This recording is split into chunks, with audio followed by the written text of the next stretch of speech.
We are streaming, just to let you know.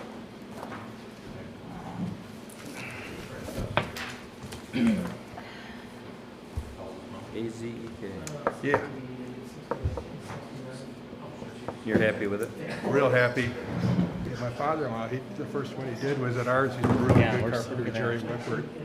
And, There's no good way to lay this. And the Well, fasteners, you because can we're do it without not, any we're trying to do screws. technology Show in it, a building in from the attach 1950s. internally, no Yeah, maintenance. pretty much. Oh, wow. Real pretty. No, how about the heat? Can they see these? Heat absorption? Is it? Yeah. These two. I don't notice anything, I don't know if anything they can see uncomfortable. it. They can see it. I set it up so they can see. It all different styles and colors. It's the back of Tim's head, but, Oh, wow. but yeah. Just lean back and they won't see any of you, Tim.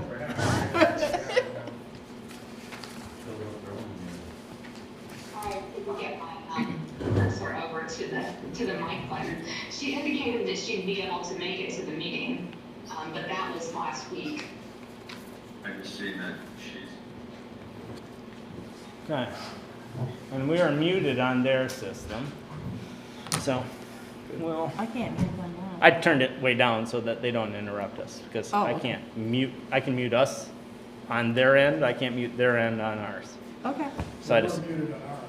We're muted and I have them turned down to as low as it can get. We're T minus about 30 seconds from. It says 6 o'clock on my watch. You miss it, Steve?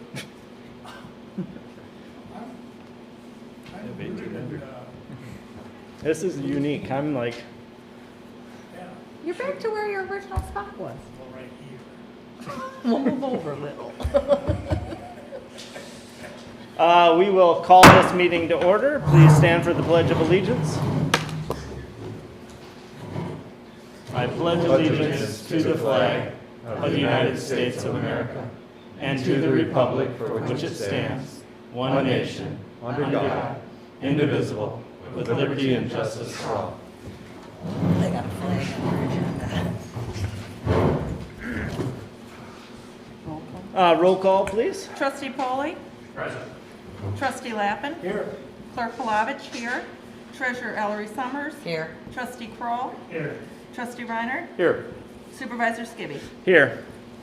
Moving forward to the adoption of the agenda, I do have one proposed change, and that is under new business item 3.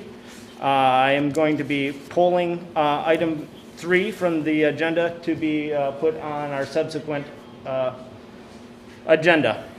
Are there any, beyond new business 3, are there any additional corrections, substitutions, changes that need to be made?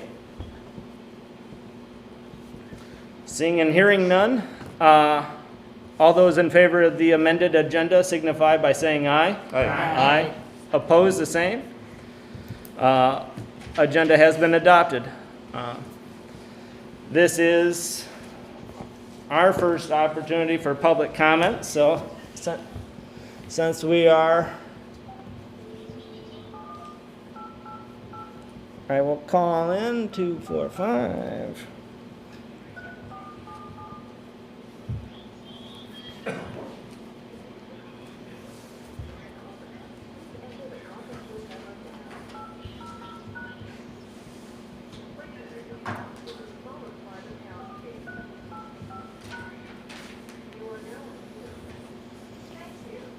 Okay.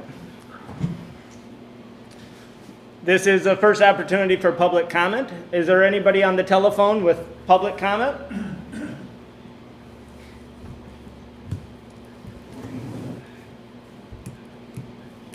I'll repeat, is there anybody on the telephone that has public comment? Okay, seeing none, we will move forward. To the payment of the bills. I believe that a sheet has gone around. The email went out last week from Treasurer Ellery Summers. Is there a motion to make payment of the bills? I'll make that motion. We have a motion on the table to make payment of the bills. Is there support? It's been moved and supported. Any further discussion? Roll call. Clerk Palovich, yes. Treasurer Ellery Summers? Yes. Trustee Kroll? Yes. Trustee Reiner? Yes. Trustee Polly? Yes. Trustee Lappin? Yes. Supervisor Skibby. Yes. Moving forward to the minutes of both December 8th, a regular scheduled meeting, and December 17th, a special meeting. Do we have a motion to approve the minutes of both the meetings? I'll make the motion. It's been moved and supported. Any further discussion? All those in favor signify by saying aye. Aye. Aye. Opposed, the same. Moving forward into the correspondence, we have Planning Commission minutes of both the December 7th and December 14th. Then also the minutes of the November 3rd County Road Commission meeting. And then also their road report from the 26th through the 22nd of November. Do we have a motion on the table to receive and file the correspondence as presented? I'll make that motion. We have a motion on the table to receive and file. Is there support? Support. It's been supported by Trustee Kroll. Any further discussion? Seeing none, all those in favor of receiving and filing correspondence signify by saying aye. Aye. Aye. Opposed, the same. Correspondence received and filed. Okay, so let's get into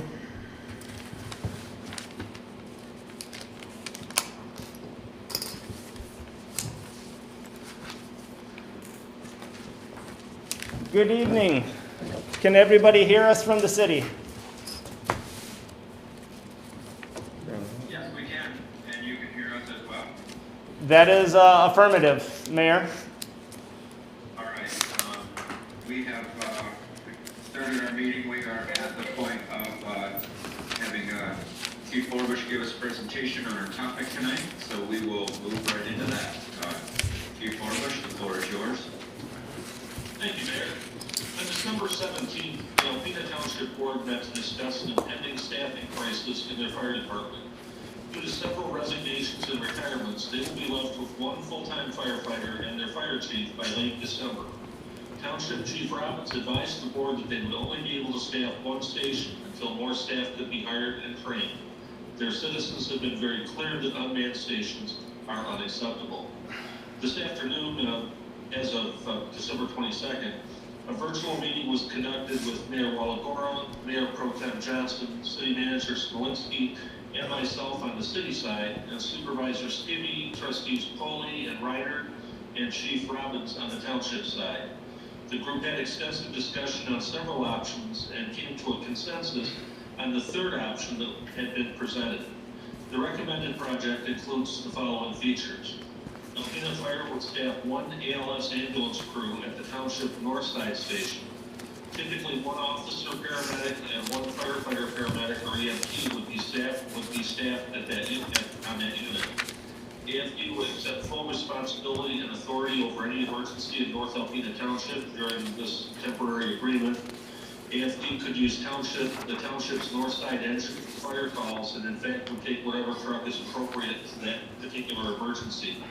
Chief Robbins would conduct training for all AFD personnel on their specific apparatus so that our people would have expertise on their trucks to be able to operate them effectively. The AFD crew could use or request the township tanker for fires, and on first alarm, we would dispatch Alpena fire crews, both the north side crew and the city crews, some, not all. Alpena Township paid on call personnel, which will work alongside of us, and also our Presqu'île Township partners, who of course join the north end of the north side of Alpena Township, with a 3,000 gallon tanker as well. So I think that partnership will work very well for us while we help the township get back on their feet. The township paid on call firefighters would respond and operate under AFD command. We would not offer any administrative, community risk reduction, or training support, as this is not a merger. It's simply a staffing agreement temporarily. And we came up with a fee for service of $125,000 for a 6-month contract. And the rationale for that is right in front of me. Here it is. The rationale for that is that we take 2 on-duty staff, which cost roughly $100,000 a year. It's $200,000 They do about 20 fires a year, they said in their, Chief Robbins reported in their last meeting, which is more than we do. But if there were 20 fires a year, there would be 10 in 6 months. We typically get 2 shifts on a full department pay, so we have 18 firefighters on overtime at $22 an hour. The minimum overtime is 2.75 hours, so that's 26,000.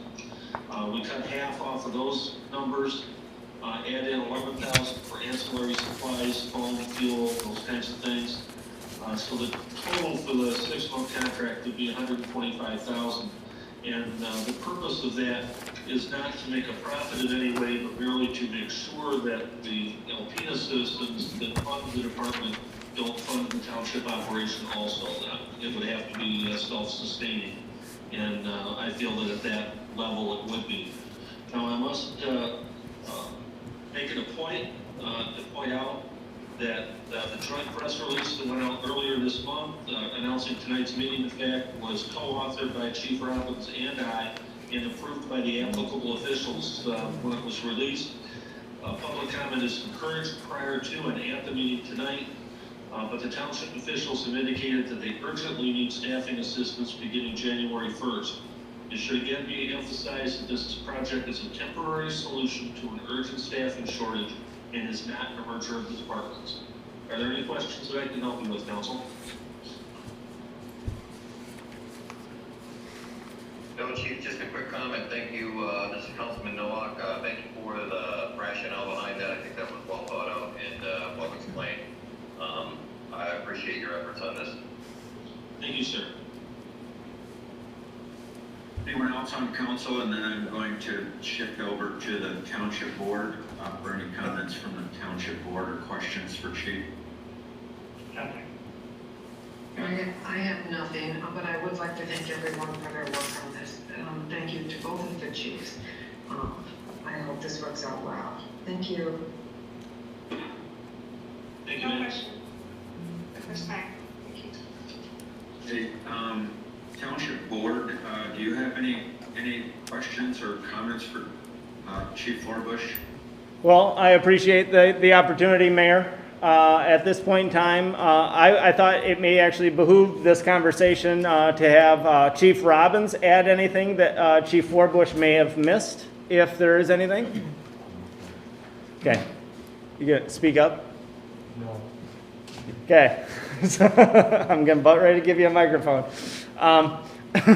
So we have no additional comments by Chief Robbins. Are there any comments or questions for Chief Forbush or City Council at this point in time?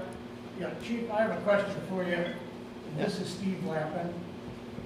Yes, sir. On the, when we look back early on the original relationship, had a fee, I believe, of $300,000, and then there was some discussion about manning both stations, and the revised cost, had we considered a merger, would have been, I believe, $415,000 a year. So it was about an extra $115,000-ish to man those stations. So if I were to just extrapolate this out, this $125,000, that becomes about a $76,000 additional cost. And so could you go back over those numbers for me, please? I'd like an email to us. Sure, you're right. The short-term solution is more expensive than the long-term solution and involves a few less services. Kind of like if you rent an apartment month to month versus if you lease it. If we have a long-term relationship, and we know that we have a long-term relationship, there are some economies of scale that we could throw into that. But this is not intended to be that. This is intended to be a short-term relationship, just to help you guys get through your situation. To go over it again very quickly, on-duty staff is $100,000 per year times 2. That's $200,000. 20 fires a year times 18 firefighters at $22 an hour. That's the average rate between a captain and a starting firefighter for 2.75 hours of overtime. Is $26,730. If we take half the fires and half the months out, because it's a 6-month contract, and therefore there will only be 10 fires instead of 20, That brings us to 113. We had ancillary supplies, home, fuel, those kinds of things. And that's where we're getting to 125. Agreed, if you made the 125 double it, made it a year, that'd be 250. But this is only one station and it's only 6 months. And that's why it's less costly. You said something about fuel? Yes, sir. We're going to drive the ambulance back and forth to your station. for the Okay, so we're not entire gonna year. use, we don't have the ability to use what we have. Okay. I'm sorry? The ALS system, or excuse me, the ALS ambulance is better equipped than the BLS, I take it. Yeah, no, we wouldn't be using the township's ambulances. Okay. We would be using ours. Thank you. Thank you for the clarification, Chief. Are there any additional questions by trustees? So one question, Trustee Kroll. I guess I would look at what would it take to do 3 months versus 6? What would it cost, you say? Yeah. I don't know. I don't think it could be done in 3 months, but I can certainly work up those numbers, and I'm sure it wouldn't be hard to figure them out. I'm really not too sure that it can be done in 6. My concern is, for you, is that if you try and hire people off the street and train them up to a level that they can operate autonomously alone at a station, that's going to take some time. When we hire people off the street, even if they're paramedics already, it takes a year to get them off probation. So I figured 6 months was the very least that you could manage. If you can do it in a shorter time, we're certainly amenable to that. We're simply trying to help out. So I can redo those numbers if you'd like, sir. Yes, sir. Thank you. Yes, Laura.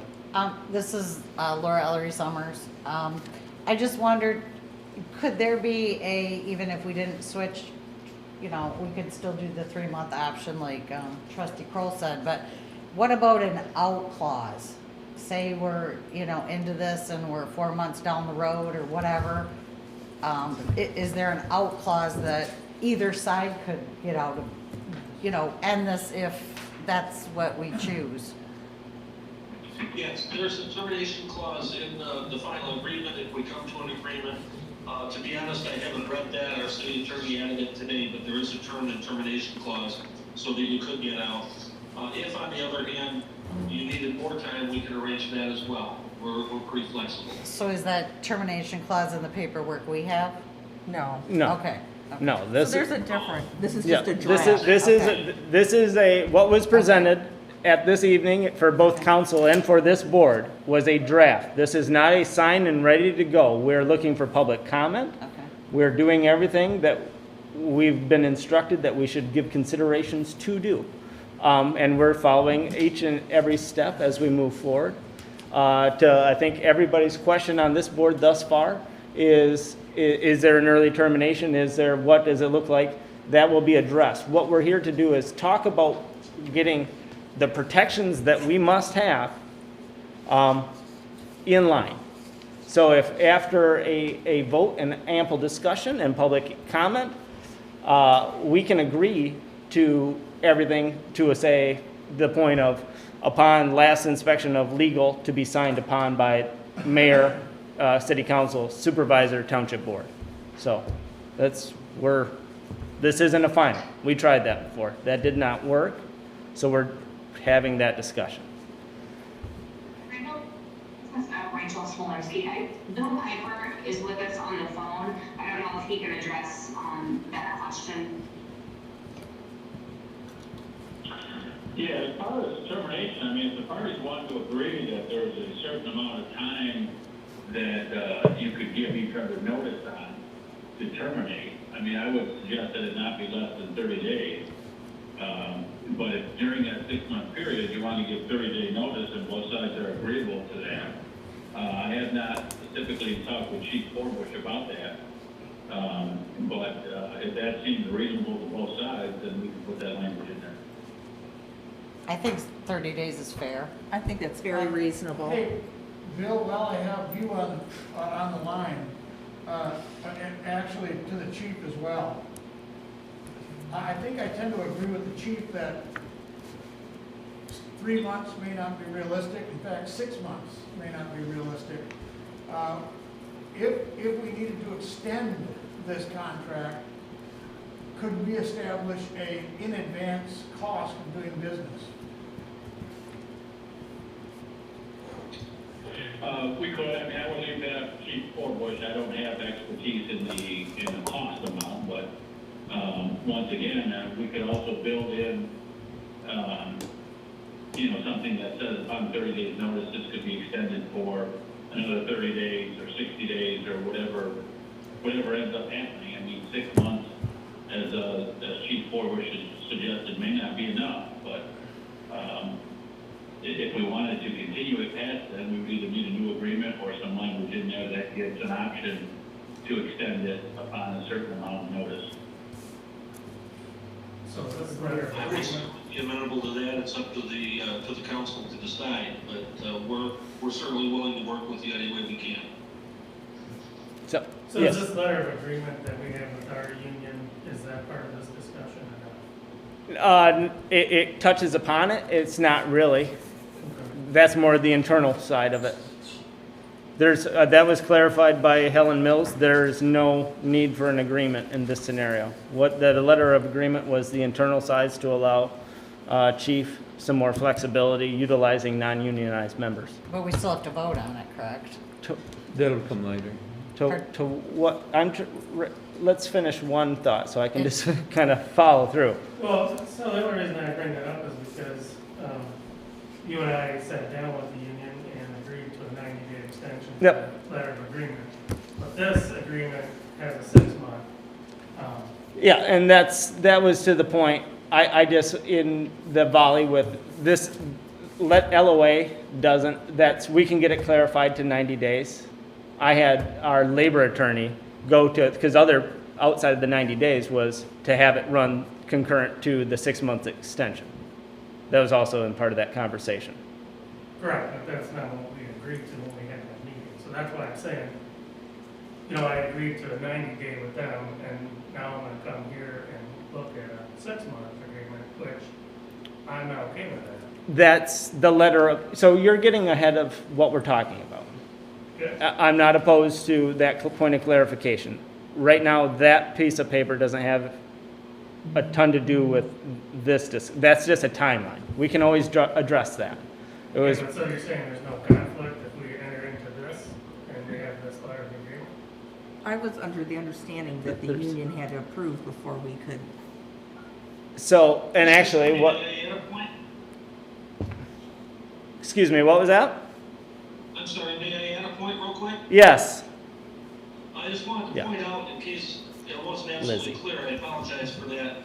The option that was recommended by the committee is one where the city would operate the north side station and cover the north side for the term of this agreement. The existing Alpena Township Fire Department would continue to operate the south side. Yes. And so the personnel that are left on ATFD would still be working, protecting that half of the township. We would simply be stepping in temporarily to cover the other half because there aren't enough left to do both. Yes. I'm not sure if I made that clear. Thank you. No, thank you for that So clarification. my question is there a conflict? So this is from, and Lizzie is watching. So she said that we will bargain the impact on the union if the two bodies approve a contract. That's all I got. And may I interject? Yes, Russ. Having sat in on the discussions, I don't see one conflicting with the other. No. Because we're talking about two different issues. One is service to our residents. One is a contract with our union and an agreement with them. And one doesn't follow the other necessarily. Yeah, and that's what she states as well. The union approval of the LOU is one piece, but not detrimental on the issue before you.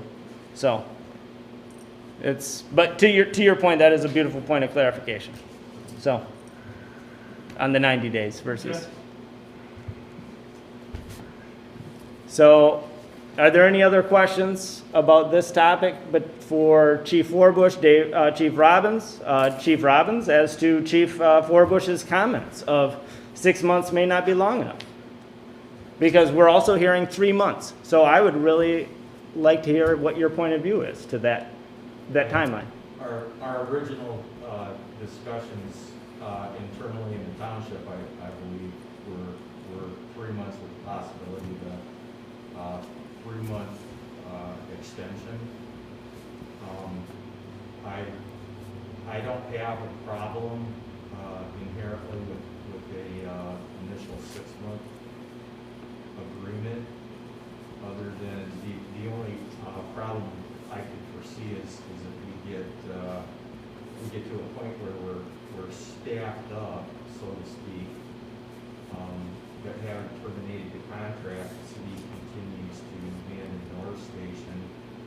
That simply would give me an opportunity to run 2-man shifts down at the south side to get these guys up through their competencies. So. Okay. Are there any other comments? I would like, Yes. just for my own, benefit, I would just like that breakdown of that 125,000. I know that Chief I can get Forbush it for went you. through it, just to have, so we know what makes up that 125. Yep, not a problem. Do we have any other conversation? Trustee Kroll, Trustee Polly, Reiner, Lappin. Mayor Walagora, I think that exhausted all the questions and/or comments on this side.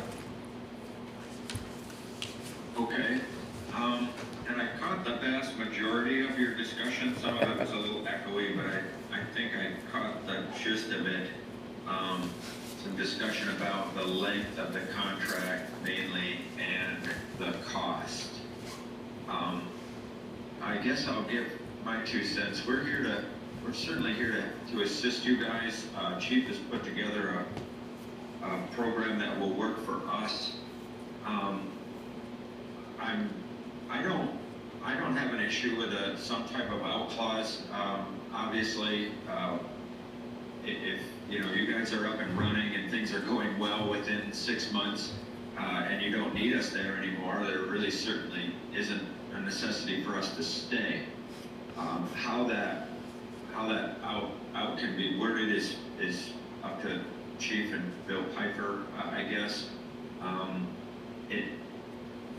That might pose some financial issues, wondering, so an out clause, how do we have to, let's say it's 4 months from now, and so I guess some method of calculation, calculating that down to 4 months probably wouldn't be very difficult, because Chief Forbush's values that he put on the 6 months were I'll just call it fairly elementary, for lack of better terms. I think they were easily understandable. So I don't have a problem, obviously, with an out clause. I don't particularly. I would rather see a 6-month agreement with an agreeable out clause than a 3-month agreement with an extension. As a matter of fact, I would like to have an agreement without an automatic extension, even if it goes 6 months. I'd really like to revisit this whole thing in 6 months if either party, mainly the township, at that point has a necessity to extend it. And that's fine. We have no idea what the circumstances are going to be 6 months from now, but I would like to revisit it a little bit more in detail than to have an automatic extension put into it, if that makes sense. That makes sense to us, I do believe. The only thought that I have is that if we have a situation where it's imminent or clear that we're not going to be able to handle something within a 6-month period, I'd like to have some understanding or clarification or something written into a contract that if we need to extend it, it would be for X fee. As far as a clause, an escape clause, probably a simple pro rata clause could be inserted into the contract. Mayor, were you able to hear that? I did. Okay. Not sure who that was. but- Trustee Lappin. Okay. Yeah, that sounds reasonable to me. I wanted to, this kind of, I guess, it's okay. I don't want to do too much more discussion, I guess, before we do a public input. I'm gonna go I'm gonna just ask real quick if anybody has any questions for Chief Forbush, and then what I'd like to do is take public input. Hopefully it's not gonna be too difficult. I'll ask our IT Steve if anyone has indicated that they have public input. Nothing in the chat, but no.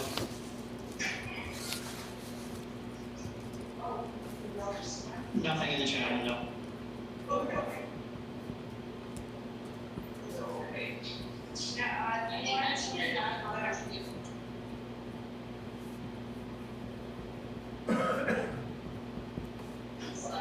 Nothing in the chat window.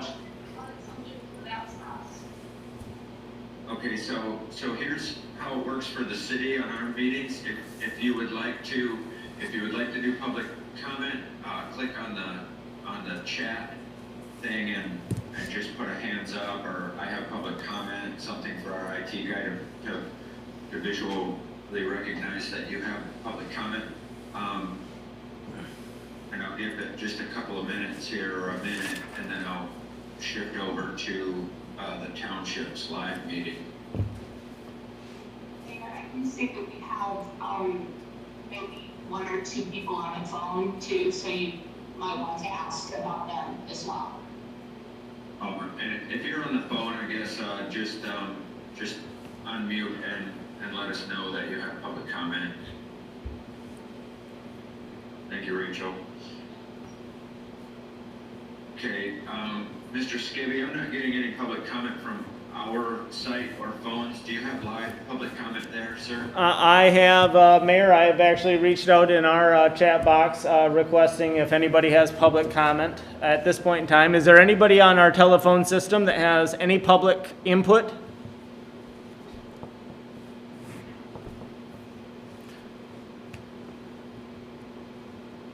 I tend to agree with you, Mayor. It seems to be pretty quiet on all lines of communication at this point. I have nothing. Thank you, sir. At this point, I'd like to get some council discussion. If City Council has some discussion or follow-up questions, I guess mine would be, since I'm already unmuted, mine would be how Chief and Rachel would like to proceed. I guess with obviously we'll need a workable out clause added, and then the final details of the contract. It sounds like no one is completely opposed to the contract, so I just want to get somebody's perspective on how we would proceed from today, because we're talking about just a couple of days here. We couldn't, and this is a question for Bill Piper, if we couldn't have a motion that includes the, I think there were two potential changes, and how maybe it was just one and out clause. And I believe there was some discussion that he's placed still on, the 6 month, the term of the agreement. But if it's just a couple of minor things, I would suggest that those be in the motion along with approval, if that's the direction that the council wants to go. But I would defer to Bill Piper for that. Okay, and I guess before we do that, I don't want to, and I agree. I do want to go back. I want to go back to the township just briefly, so we don't move or start working on something that's not that's not gonna work for you. So am I to understand that a 6-month agreement with an out clause, at 30 days, I think I heard 30 days, so let's just throw that out there. Is a 30-day out clause, and a 6-month agreement, gonna fulfill your needs there, for the time being? And I think with those two instances being addressed, I think the last one was the considerations of a pro rata That was clause. That would be part of the termination. Okay, so we got it in the termination. So, In the event that we needed to extend the contract, I'd like to get an idea of what that might look like financially.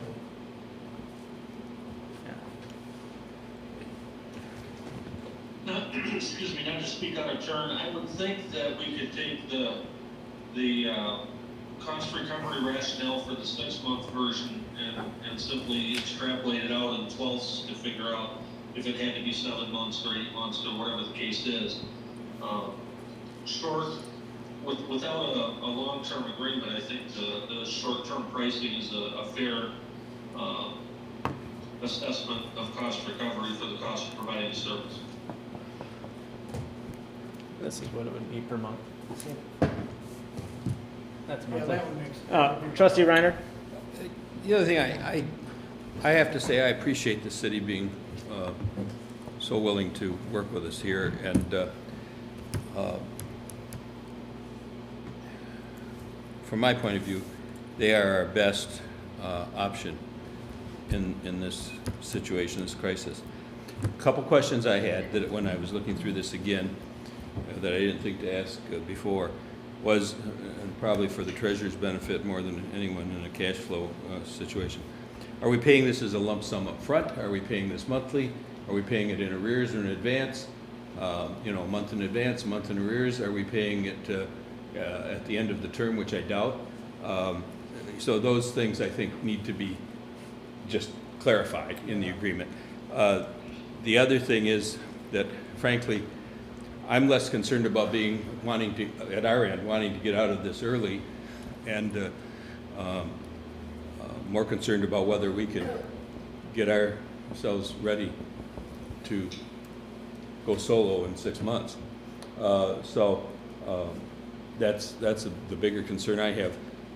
As far as Mr. Lappett's point on the extension, or knowing what the extension will cost, or whether we even have an extension, I kind of agree with the mayor on that.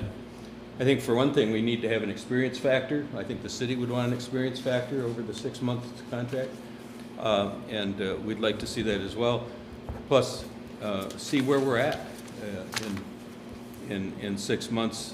If we're talking about a 1-month extension as opposed to a 3-month extension or something, we don't even know what we're going to need at that point until we see how many folks are available to come into our department. That's all I have. Thank you very much for your comments, Russ. Yes, Laura. To piggyback off, Speak up though, please. to piggyback off of Ross, Trustee Reinhardt. Russ is better. I think a monthly payment would be way better than at the end of the 6 months. I Yeah. mean, I'd like to see that written in that contract as well, to do monthly. So we have an ask of a breakout of a monthly payments schedule. And to this end, everything that in these discussions, as Attorney Pfeiffer, I'm sure, is online. When you guys are working on this, it would be my expectation that any working draft would be sent to me so that we can get it to legal as fast as possible so that the finalization can take place once we're done with discussion. But we do have Trustee Poley has comment. Yes, I'd like to thank the city and the chief for working on putting something together that we're in dire need. And the fact that you're working on this and you're working with a sister community, I think it's great for both communities. Also, in all these little details, I think it can be worked out. And also, I think when it comes to payment plans, I think you should be in charge of how you want your money. Since you're good enough to give us a service, I think you could tell us how you want to be paid. If it's an issue that we can't handle it at that particular point, we should be able to discuss it with you, and I'm sure you'll work something out with us. But I'd just like to thank the city council, what you're doing and what you are helping us with in our situation. Thank you. I would again reiterate, I would prefer, I mean, for our cash flow purposes, agree. a monthly payment With plan our to the So- city. I mean, I agree with playing it in advance, Okay. a month in advance. We can propose that, they So, can yeah. make their decision. I mean, go ahead. Rachel, were you about to speak? Yeah, I'm so sorry to interrupt. It's really hard to hear you all sometimes. We do in number 6 of the agreement state that it should be paid on a monthly basis. And I believe that Clerk Soy could dictate when that is. It does, unfortunately, that point of clarification did not make the draft that we have before us. Yeah. So no, I do applaud you for making a points of clarification. I think that the facts of the matter are, we're working together to look at a scenario where we can operate in a symbiotic manner for a short period of time. The time has been defined. The scale of payment in its total for said time is defined. Everything else is smaller, and I do agree, but thank you very much for the clarification for a monthly disbursement to the total sum of $125,000 for 6 months, which puts it at just shy of $21,000 monthly. Unless there's any other comment from the trustees, I'm going to pass it back to you, Mayor. Okay, thank you, and thank you all for the comments. Of course, our chief and staff have put a significant amount of time into this, so we definitely appreciate them. And it seems a consensus of my council that I don't hear anyone specifically opposed to the agreement.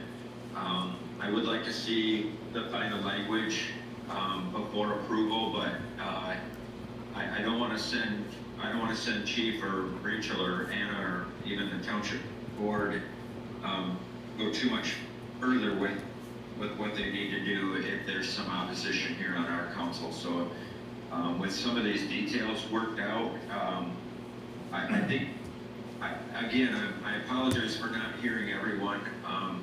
Perhaps Norm should do all the talking because I heard him the best. But with that said, I think No, it's just this. I'd like to stick with what I had mentioned as far as a six-month agreement with an agreeable out clause.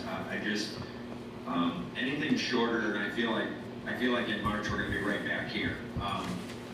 And I think it'll be difficult to work out the numbers because they're already a running average of years. I don't think we can narrow those averages down too much further. So if it's agreed, and I'll ask for opposition, I suppose, that we continue to finalize a 6-month agreement with a 30-day out clause, and what that out would entail. If it's 3-4 months from now, how that is going to be prorated. So, and I think that would be pretty easy since you're paying monthly anyhow. So if that's agreeable without any opposition, I'd like them to move forward on that. Councilman Nowak here, Mr. Mayor. The only comments I have are I'm in agreement with you that this could be a strong 6-month agreement with an out clause. I have no problems with that at all. As far as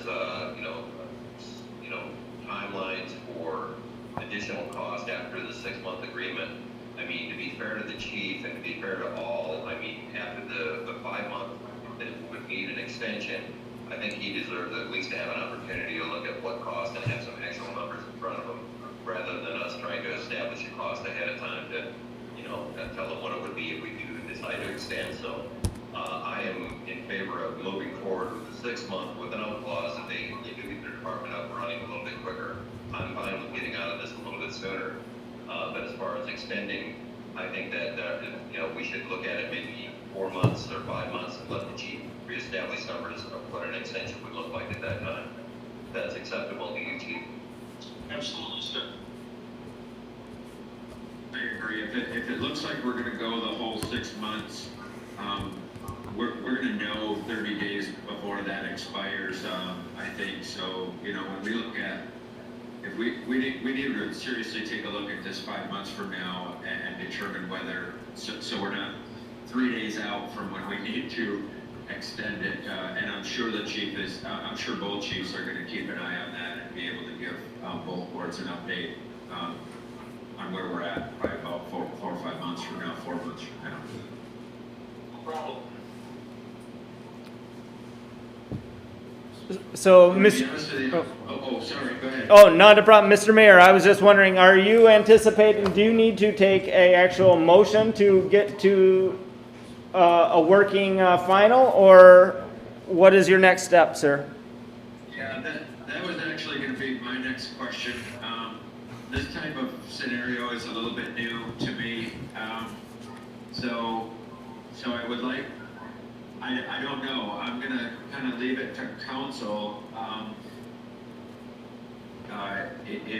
If someone on council I'd entertain a motion to perhaps approve, city staff and myself to enter into a contract with the agreed upon changes.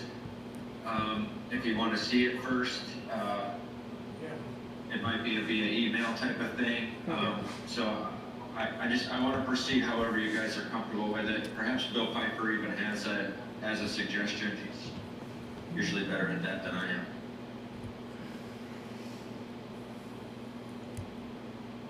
What I heard was, the agreement as drafted would be modified to, clearly establish that the rate would be paid monthly, that there would be, language allowing the agreement to be terminated early on 30 days written notice, depending upon the date in the month that it's terminated, that month's payment or the ensuing payment would be on a pro rata basis. So as an example, if notice was given on March 15th and the contract ended on April 15th, then the township would be responsible for 1/2 of the April payment.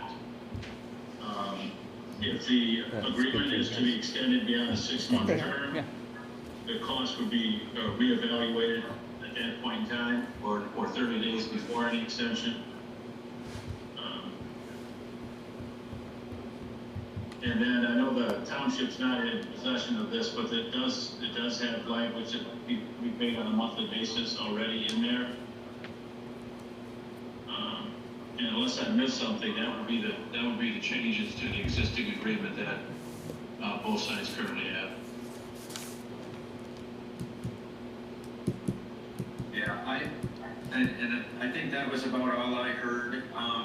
As far as the extension goes, I just want to reiterate that it's probably more than just costs may need to be taken a look at, and we'll follow what the chiefs, what both chiefs suggest. I mean, there may be other circumstances that they learn in the first several months that that we need to sit back and discuss or regroup. So, but I think that's fine. I don't. If I knew what they were, and Chief knew what they were, we'd put them in disagreement. But so let's. I want to. And Bill, I don't know, Bill Piper. When you put any language in there about an extension, I guess I want to make it clear that I'd like the whole plan reevaluated, not just the cost, but everything that we've done and how things have worked. So I'm not really sure. I don't want it to sound too simplified as far as an extension goes. I'd like it to be something a little bit more all-encompassing, if you don't mind. Okay. So maybe perhaps a reevaluation or something like that. I don't, something other than just finances, because it might be more than that. Agreed. And to that end, Mayor, if I could interject and add one thing through this process with City Council's legal representative. Absolutely. You're part of the agreement, so. Yes. that'd be fine. I appreciate that, Mayor. As Attorney Pfeiffer is working on it, would you please have him include both Mr. Golden and Ms. Mills, our labor attorney, so that both legal counsels are well-versed in this topic? And that way they can email the finalized language version of this draft to all, not only council members, but to our board as well. I can do so. Appreciate it, Mr. Pfeiffer. So, Bill Piper again, with what you've got so far, and assuming that nothing else comes up, how would you expect council to proceed, this evening, knowing that we'd like this to kind of get started in a couple of, less than a week? Yeah, the first is Friday, I believe. Yeah, so if we're really gonna start this on the first, we're gonna have to vote on it tonight with those proposed changes. I'm not sure if there's any other way to do it at this point. I guess I just have one question. This is Mayor Pro Tem Johnson. Is the township satisfied with the changes that will happen in the contract per Bill's description? Do they have any objections to any of it? Because I don't want to vote on something and then have somebody say, oh no, I want to change this. No, we don't agree with that. Then we're wasting our time. Are there any other suggestions? Or do you agree completely with what Bill Piper has said? Township Board, are there any objections to the discussion that has taken place thus far in terms of an intergovernmental contract for services? I mean, I personally would just like to see it on paper, but that's me personally. Yeah. Well, we got the gist of it here. Yeah. Fundamentally, this is Steve Lappin. Fundamentally, what we've discussed, from my standpoint, I'm satisfied. I am as well. So I hope that for the most part, Mayor Pro Tem Johnson, that addresses your concerns as undiscovered. I think we all would feel better just to see it on paper, but we're all ears open this evening. So I think we're all in agreement as to where we're at thus far. Okay, thank you. I have not. I have not. Sorry, Mayor, but to Cindy's point, I have not seen we have not seen the version. If there's anything different than the version of the draft that we have before us and what's before you, we already know that there is a different version. I guess that's the only point of clarification. I know where you're coming from, Pro Tem Johnson. We have a draft that was probably draft B and not the final C. So, as in point 6, there was no clarification as to monthly payment. So, Okay. Can I ask one more question? Is there any way that we can send the draft that council has in front of us to the township right now so that they can see it? send it to my email, skibbyn@alpenatownship.com. I will print it. That way, everybody has that draft in front of them. And who's going to send that? I'll receive it. I can't send it. It's actually in the public packet, and the only change I believe that was made late were the monthly payments, and that was a suggestion by Bill Piper. So there's no other change. And then, there would be, signature lines in any final copy. But I can send that out to Nathan. Okay, so Rachel will send that. But according to what Rachel said, the only difference in the copies would be number 6, where it says the township shall pay the city $125,000 in exchange for 6 months of service as described in this agreement and paid on a monthly basis. But Okay. Rachel is sending that. Okay. Yeah, I just forwarded mine to Nathan, as well. Basically, I just forwarded him the public packet that was emailed to me, because it does have the monthly basis part in it. It says draft all the way across the top. I understand, but Bill Piper is also gonna make a couple of other changes that aren't in there, or clarifications as far as, I think mainly, well, he just read them off. I think there were 2 or 3 things that he was gonna add just based on the conversation that we've had here. I guess just to kind of get us out of this so the township can resume their meetings. I'm sure you have other things to discuss. I guess I would entertain a motion from city council that authorizes the city to enter into this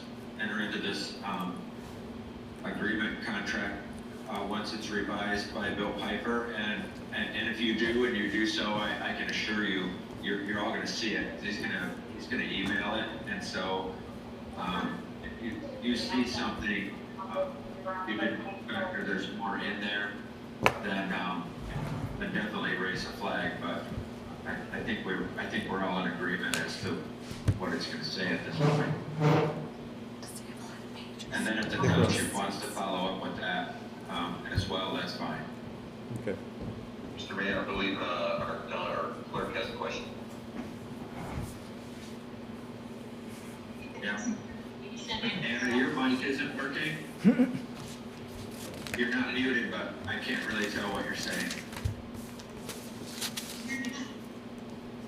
Very lightly, yeah.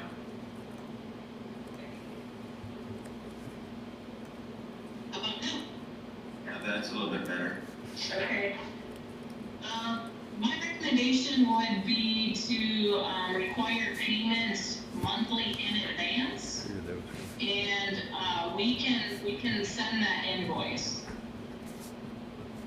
So if this agreement is passed, then we would send one out right away for January, and then I have to get February's out right away too. Hey, Jay. We could just Yeah. agree to a Hey, 2 initial months in payment. advance Yeah, and 2 months, monthly. 2 months in advance. of monthly. So I have printed, but I'm also looking at both Chief Warbush and Mayor Walagor's forwarded email. The only difference is the latter part of the sentence in section 6 of general terms is described in this agreement and paid on a monthly basis.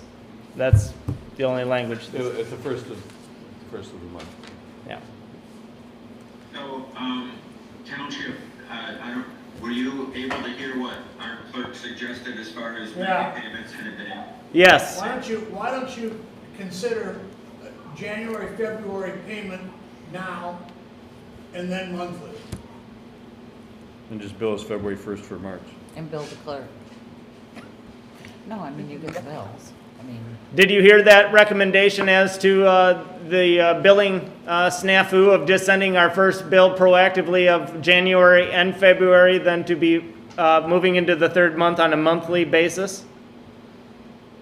Okay, so then February, we could send your March invoice? Correct. Correct. Okay. Okay, We know we need Good it with for that? February, January, that February. sounds agreeable. Yeah. Okay. are you okay with that? You sure? Thank you for being diligent. So, Mayor Pro Tem Johnson, I make a motion with all of the changes that our attorney has said, plus the change that Anna had said, that they pay in advance. And it's a 6-month contract. We'll review it 30 days before the 6 months is up if we're still in it, and go from there. Does that work? Mr. Nowak, I second. No.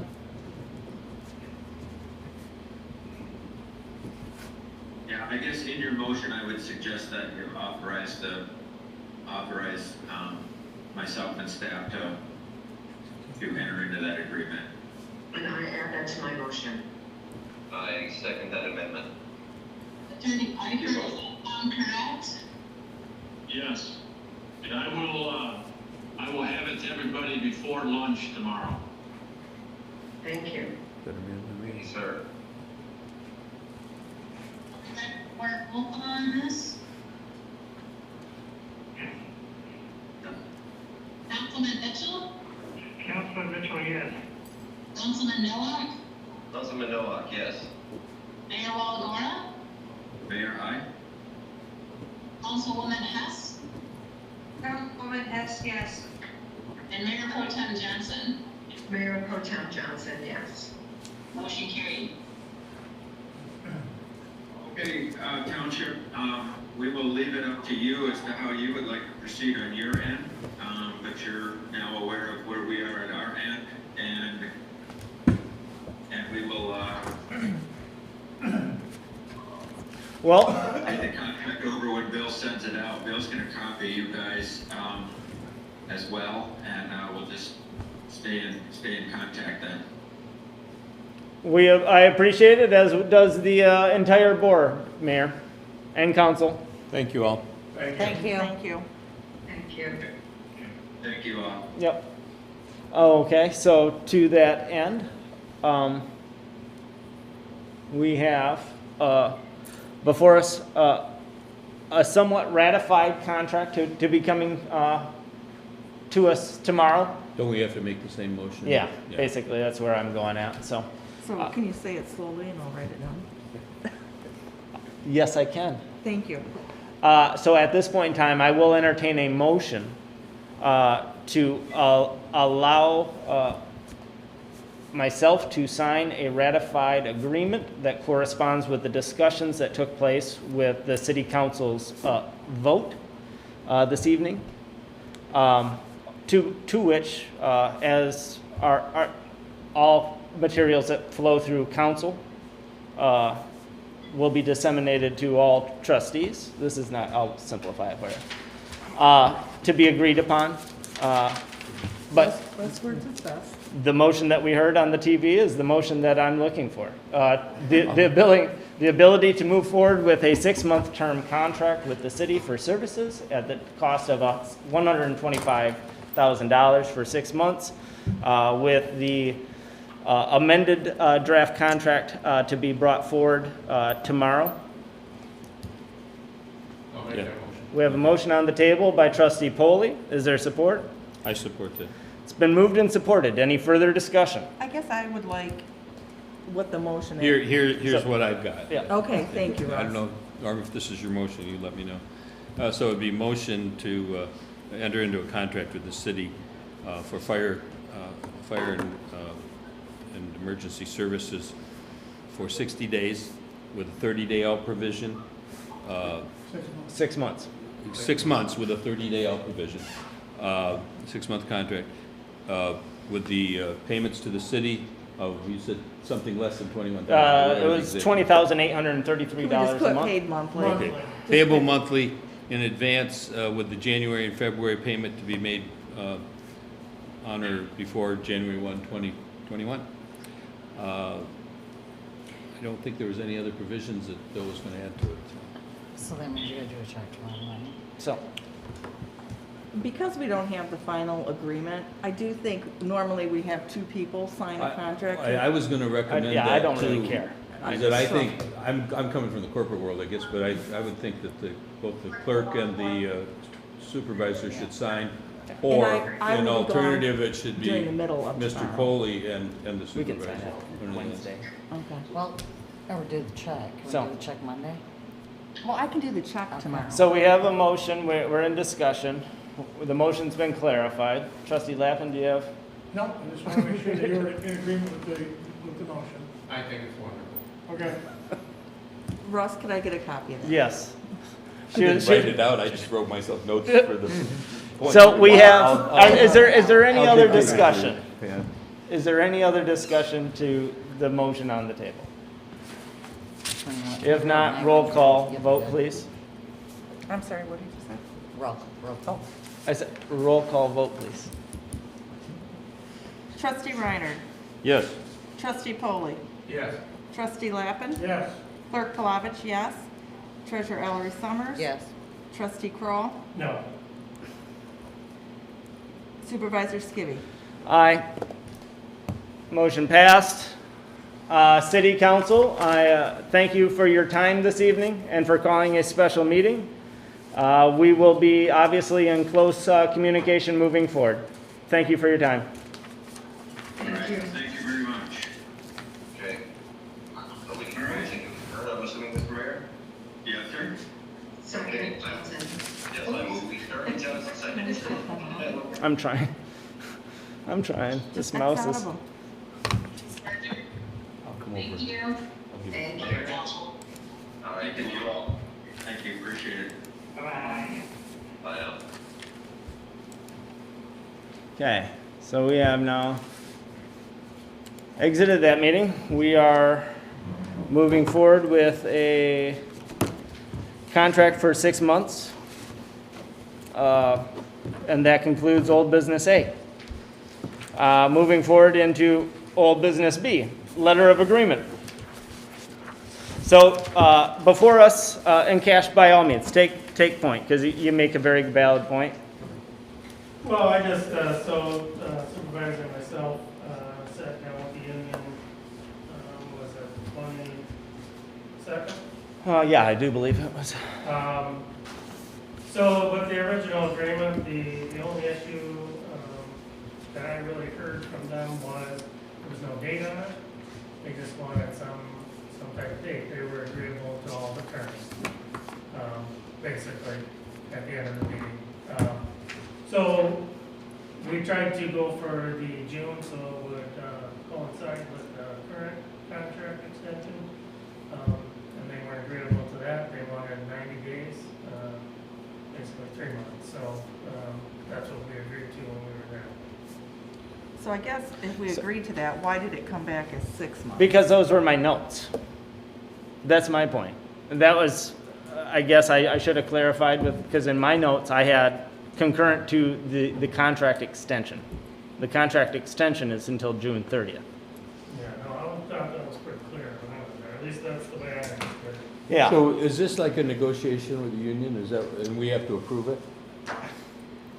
Well, I mean, that's what we were sent there to do, was to come to some agreement or not, right? Well, I'm going to agree and disagree, because we can start off from the front, because there was no agreement to the 4 points that were brought forward. I guess, what do you We mean? got to an agreement with the time, because they thought it was too open-ended, and so that was the caveat that brought it to an agreeable point. Because that was the meeting I was at, and Chief, you were there as well.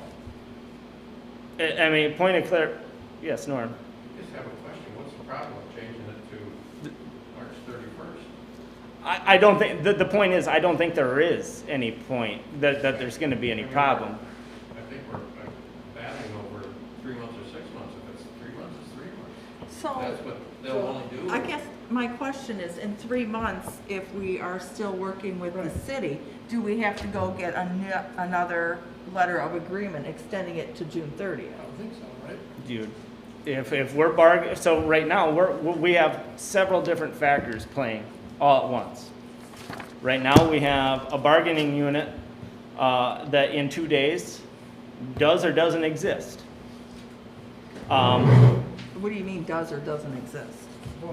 Because if you only have one full-timer, that's a quasi-gray area of, in terms of labor attorney, that's been her point of, So is we it don't a have a union after, and unless we fill all those positions. This is, I know that this email I forwarded to everybody. Yep. So I don't know why, because right now, that's one of those layers of clarification. Because come here in 2 days, for all intent and purpose, Mr. Stevens, as an individual in the bargaining unit of the IAFF, that's the crazy point. Is it a bargaining unit at that point in time? It is a bargaining unit if we're guaranteeing to fill those positions. That's everything that I read from the email that came from our labor attorney.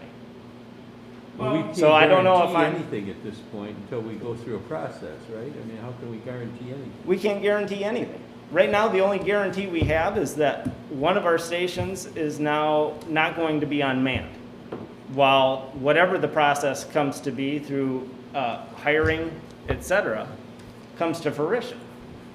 This is basically an agreement to allow the chief to do firefighter, paramedic duties, right? Or That EMT is, duties. that was its, that was its primary purpose, as stated in the 4 articles that were in non-compliance with the existing bargaining unit. But to Norm's point, is there any real concern for us if we insist on a 6-month or go with the 3-month? Does it make a difference at this point? To me, I'm open to what, if we want to go back to, from your point of view, Trustee Kroll, and get a 90 days, I have no issues doing so. How would we make this recommendation? And I don't know where everybody stands, this is just my opinion. So I would like to, maybe why don't we form an ad hoc committee? 2 people from the fire department, 2 people from the community, 2 people from the So- board. You're one ahead So- of us. I know, but it kind of ties into this. I know, But because you're constantly one ahead of us, so let's pull back on the reins and be on the right point. Well, just to be fair, I mean, I think we need to look at our situation and see what the future looks like of our department and where we're going. And that is gonna tie into union issues Yeah. or, pay scales, whatever. There's all kinds of circumstances, but I don't think you can just say it's one singular issue, because it's gonna tie into everything, no Well- matter what you do. May I just ask, I just have, I guess, a simple question. And it gets back to Russ's comment. So, what we're really talking about in this section of our agenda is this letter of agreement. So we either agree to the 4 points that terminate July 31st or June 30th. So No, if the union rep, notwithstanding whether or not one person can be a union, I don't know. And so, but my concern would be that we just entered into a potential, a 6-month agreement. Is this renewable in 90 days? Okay, And Let- furthermore, it doesn't even matter because the one doesn't No. have any relationship to the other. Right.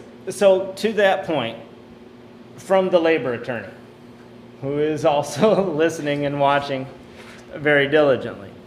Yes, the board should vote on either to accept the March 31st or not, in terms of the LOA. The LOA is primarily to allow your chief to staff the station. If you're still going in 3 months and have ongoing service with the chief and city, but you've hired more full-time personnel, we would sit down again with the union, seeking their agreement to continue the LOA.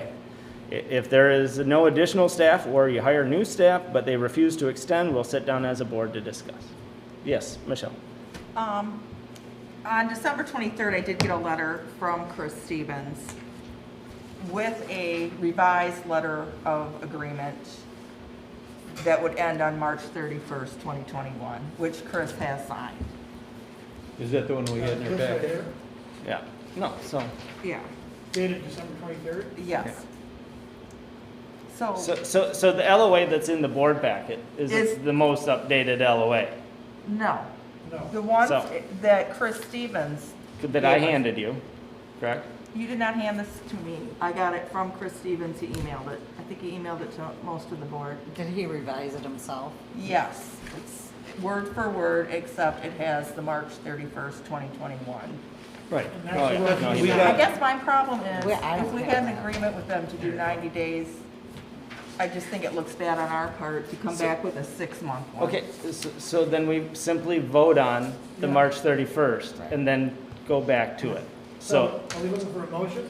looking for a All motion. right, I'm gonna make a motion that we accept the letter of agreement ending March 31st, 2021 as presented. We have a motion on the table. Do we have support? I'll support that. We got support by trustee Kroll. Any further discussion? yes. Yes. Trustee Reinhardt. From one standpoint, we've got a contract with the union until June 30th as well, correct? Yes. Extension agreement. The extension, 6-month extension, correct. But I think as a practical matter, this may be the way to go because,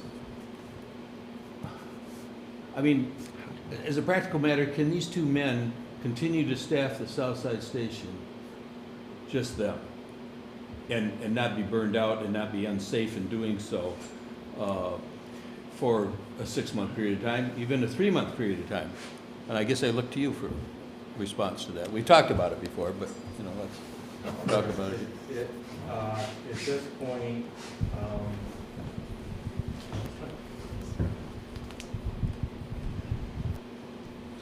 At this point, we've been working on a modified schedule today, and the way it looks right now for the month of January is Chris Stevens would take approximately 12 working shifts. I would take 12, and the remaining 7 would be picked up by a hired intern. Certainly by this time next month, or even before, I would hope to know whether we are actually hiring and bringing more people on board, because as we do that, we fit them into the schedule, and that, you know, that waters that safety factor down, so to speak. So as we put more people into the mix. So I actually, to answer, if I can answer your question, I think we 3-4 of us could do it for 2 months. But I would say if you guys are looking for a projection or recommendation from me, I'd say we have to have people hired and starting to, you know, cut them into the mix by mid-February. So I know Chris Stevens would be covered by work comp. yes, Will you be covered by work comp in that circumstance? I should. It's my assumption. I hate to assume, but yes, I do pay workers. Yeah, any, Yeah. Steve, any employee would be covered, yeah. Yeah, okay, so, you know, whether he's doing fire chief duties or whatever, he's covered Right. same way, Yeah. okay, all right. Yeah, we pay the same rate to the fire chief as we pay for all the other. All right. Okay. There's other questions I don't think are appropriate for this time, so I'll Okay, trustee Reinhardt, is there any other discussion? I don't have any other discussion about this, but I do feel like we need to still talk about the staffing. Well, let's vote on this Right, motion. We that's- can I just don't continue. wanna keep moving on and We not can get back to the continue. staffing. So if there's any other discussion upon the motion on the table, we will vote upon that with a roll call, please. Trustee Polly? Yes. Trustee Lappin? Yes. Clerk Palovich, yes. Treasurer Ellery Summers? Yes. Trustee Kroll? Yes. Trustee Reiner? Yes. Supervisor Skibby? Yes. I guess, Okay. I mean, do you want to go to the next item on the agenda? Or do we- Well, I mean, right now, it seemed like there was conversation about staffing, because we kind of missed a good chunk of that discussion because we just did a joint virtual meeting. So before we continue to move forward I know Cash is ready to chomp on the next item of business. He already dabbled in, he's on fire tonight. But let's have that conversation. I think that's a very good point. So I guess, interviews were conducted, and I guess an update on where that's at, and Well, to that end, by all means, take point. I got a really quick one. I think. Speak up and clear, please. I think all 5 interviews went very well. Each of them, of course, handled them, according to their gifts and a little bit differently, but I think they were all satisfactory. I don't think there was any one of the 5 that I would necessarily weed out right away. So my quick input, not to put the cart before the horse, though, is in as dire straits as we are, and people are looking for progress, how soon can we call them back and offer them? An offer would be contingent on. Yeah, right. contingent offers, and I would, yeah. Because we had a couple that said, yeah, I could probably be up there within 2 weeks. We had a couple other ones that said, you know, we'll see, because they're extenuating circumstances, but, you know, even let's play Murphy's Law and say, you know, if I could offer all 5 of them tomorrow, you know, we might get 2, we don't know that until we, you know, pull brass tacks and actually offer the positions. And certainly the sooner I know that, the sooner I can start addressing some of these staffing and safety issues. So, go ahead. In my experience, if I was interviewing for someplace, I would be Googling them like crazy, and I'm sure Charter Township of Alpena Fire Department might bring up something very interesting right now that would maybe scare you away as a potential employee. Have we talked to these people we've interviewed, and are they still even interested? Yeah, and Norm and Nate can keep me between the white lines here, but I believe, if I recall correctly, all of them at one point actually almost used to say, yeah, I Googled Alpena Township to see what you guys were about, what's all about this merger, and, you know, and we explained to them where we were at with that, and we were moving forward with the hiring process.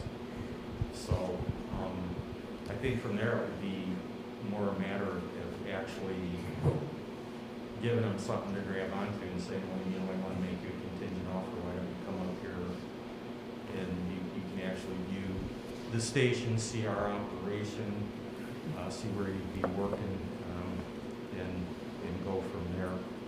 But that I think the only one that kind of gave me pause, it was more personal circumstances for them as far as college and relationships and owning a house and stuff, rather than, I'm not that. To your point though, that if I can kind of touch on the union thing a little bit. Before you go there, Okay. so I haven't quite heard the answer yet. No, there isn't. When were these meetings, these interviews conducted? Last week, some of them. Last Yep. week.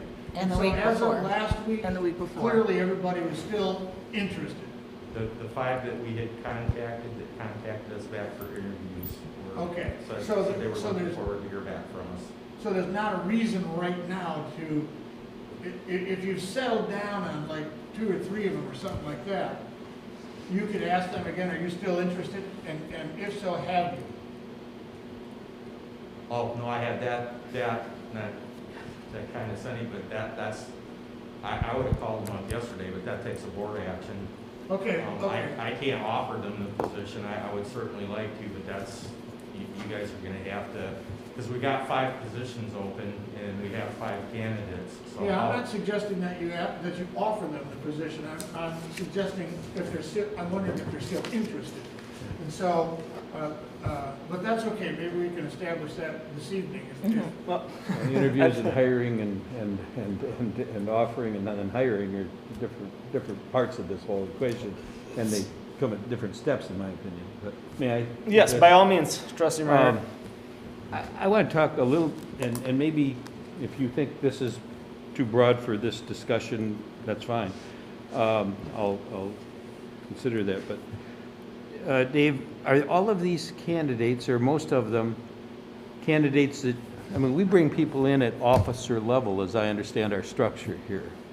We don't have firefighter 1 and 2 and all of that, right? We just have, and we have people that come in as lieutenants or captains, right? Yeah, generally, in the past, the staff, the roster has been strong enough that anytime there was an opening, a full-time opening at the department, it was filled from within. In other words, it was posted. Generally what they do is post it here for 2 weeks, and if they didn't get a response, then they go outside. They very rarely went outside because there would be several people that held qualifications and were in But now we're going outside. Now we're going outside because So that's the just question is, what does our structure allow for people to come in at a more entry level, or would we have to change it, and does that require union negotiation? No, currently, we have in the past and continue to offer to people that have firefighting experience but do not have the officer credentials, and then we give them a window of 2 to 3 years to complete that fire officer training. Okay.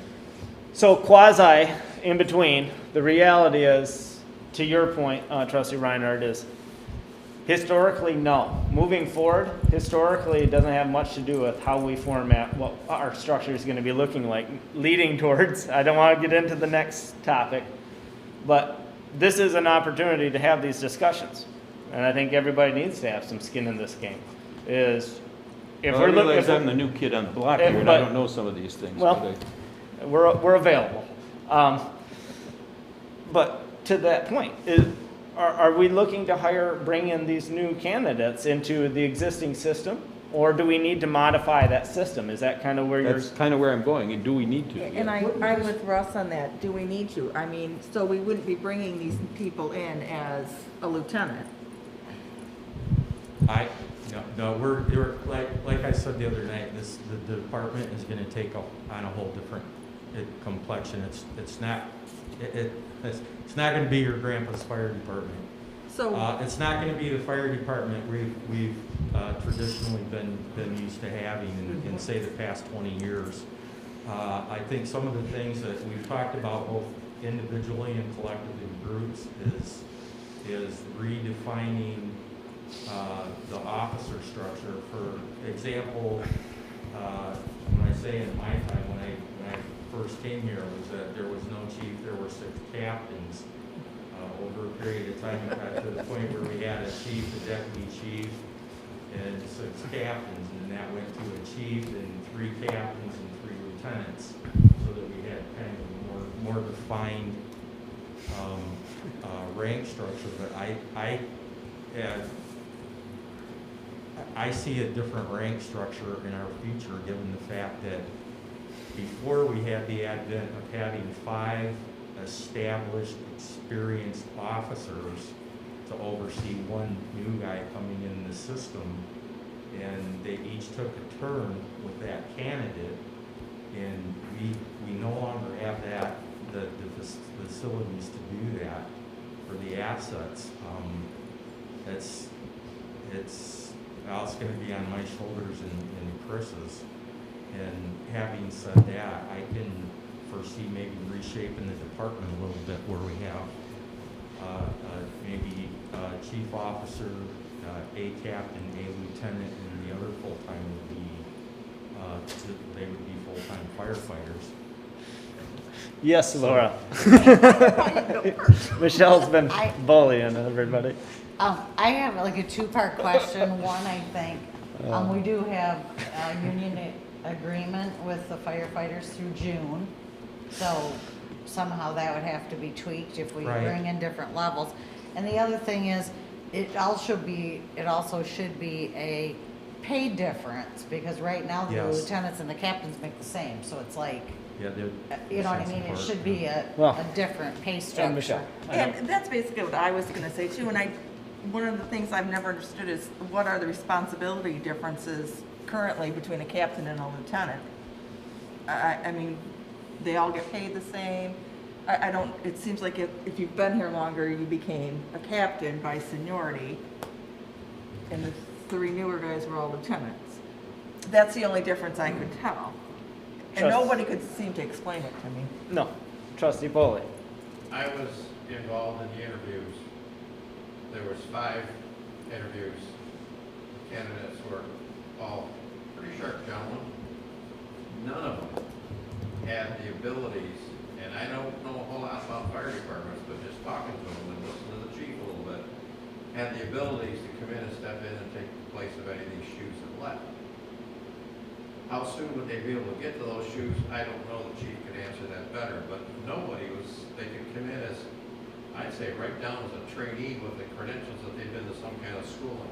So this is the bottom of the ladder, and how long is that training period going to take? Now, until we get somebody to come in and step in some shoes, and chief, you gotta step in and say how well they are and how well they can't, but I think you'll agree with me with what I said about those 5 gentlemen. Absolutely. As a matter of fact, before, and to answer Michelle's question, I think before, we're looking at a group of 5 people coming in cold off the street from downstate. How do I want to say this without, I'd want to shake them out. I'd want to watch them, run the apparatus, command the fire scene, see how they are act interpersonally with people before I would feel comfortable giving any of them that title of command.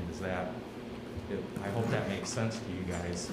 Yes. And like I said, traditionally, we're able to bring people in that have been with the fire department maybe 5-6 years, have their credentials, and then we can place them under the tutelage of 5 experienced guys. It's going to be the other way around now. It'll be myself and Chris, and that's a pretty tall order, as Chief Horbush said. I'm up to the challenge, but believe me, I don't want to put us in any weak position as far as people that aren't qualified to command the fire scene, or at least command it to another officer can get there. So. All I was gonna say is, I think, and I'm not sure how far away these, gentlemen live, but we are in Alpena, Northeast Michigan, and not a lot of people come this, we're not like on a route to go really anywhere. They may come here and absolutely love Alpena. They might come here and say, oh my gosh, you know what I mean? I think once they came here and saw the stations, Sure. I think they would get a feel that for themselves, this is for me or it's not for me. Yeah, I'm one of them people. I just stick my foot in my mouth. But I grew up south of Battle Creek, and I came up here at the age of 33. I already had 13 years experience on the street, but basically we, as a family, back when I worked at the Branch County Sheriff's Office, I was coming up here diving on the wrecks, and I own sailboats, but yeah, you kind of fall in love with the area, and each of those candidates expressed that, I want that up north experience, and that, to individual people, but it is. Trustee Levin? I'll just make a comment. I think we have a very unique opportunity right now to create a fire department that has all of the earmarkings of a well-structured organization that we get to create at this point up. Obviously, we take your lead, but we have to me, some great opportunities. Or can we do it in 6 months? Well, It sounds like we could get a pretty good start. Get a dent in at it. this. Yeah. Well, I feel if we're committed, we can do a lot in 6 months. Oh, If yeah. we don't have commitment, I don't feel like we will. Well, but we can't just create out of thin air firefighters with any experience here. Right. I'm taking it, I don't know for sure, but you guys were in on the interviews, but I'm taking it that none of these people are actively engaged in firefighting now, except perhaps on a call-in basis or, a part-time. One of them is a full-time firefighter, and I believe 3 of the remaining 4 were at least on actively on paid-on-call departments right now. Yeah, it was to that end. The 5 candidates that we had conversation with, all of them were decent guys. There was 1 out of the 5 that, if I were to say, I feel confident that we can make that offer. There's 1 out of 5, and that's the reality of that. 6 months. I mean, I think if we put our minds to it, and leading up into the next item of business, we can create an avenue to get all the proper pieces in one room and start hammering and forging what our future is going to be looking like. I wholeheartedly agree with Trustee Lappin. We have a great opportunity. We knew what the downfalls were. Here's an opportunity for us to correct that and continue to forward progress. We don't know what that future is going to look like. It is a truncated timeline. Did you have any other comments? Well, I guess. Yeah, that's a good question. I don't know where we're at yet. Like, are we going to make any of these guys offers? Because we'd have to schedule physicals. There's a lot going on. So are we at the point where we want to make anybody an offer? So I guess, can we, without getting into contract issues, can we create a firefighter position for the structure? Really, that's the only thing we're lacking out of there, is if we could put a firefighter in and not put him in an officer position.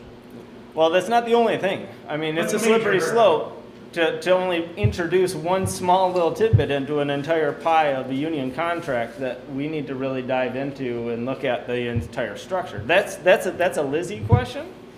And I'm sure if I were to call her, she would have no issues addressing the board in regards to that. She's Would probably that composing an email. But I think that would allow us to get people in the door while we work on a restructure or whatever shape it takes. But I think that's just a foot in the door to start somebody in that position and see how it goes.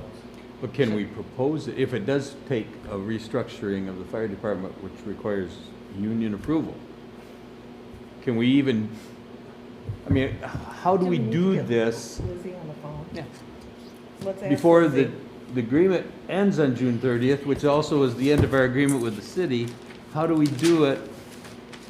Well, that's what I'm saying. I think a committee would be good that, hey, you give this much time and come up with something. And whoever's on that is going to have to be dedicated to carry out what is expected of them. If at the end of the day we can't work it, then I guess that's what it is. But I don't think you can just sit here and not do anything. No. Well, agreed. I don't have any knowledge or experience in structuring fire departments. I don't know how many of us do.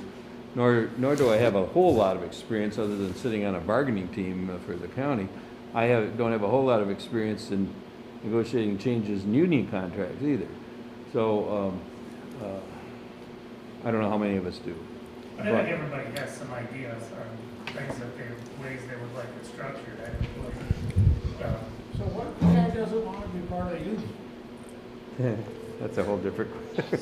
I don't want to go there. Ms. Mills, you are now live before the Charter Township of Alpena Board of Trustees. Hello, everybody. Hi, Lizzie.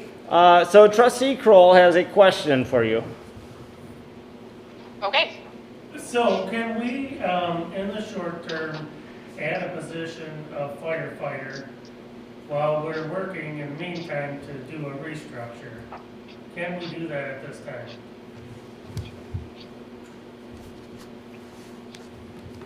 Are you folks still there? Yes, Yeah. we are. Okay, I heard Cash start speaking and then it dropped off. So start again for me, please. Just pass that to him.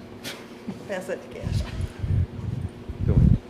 Okay, so my question is, at the current time, can we add a position of firefighter to our structure?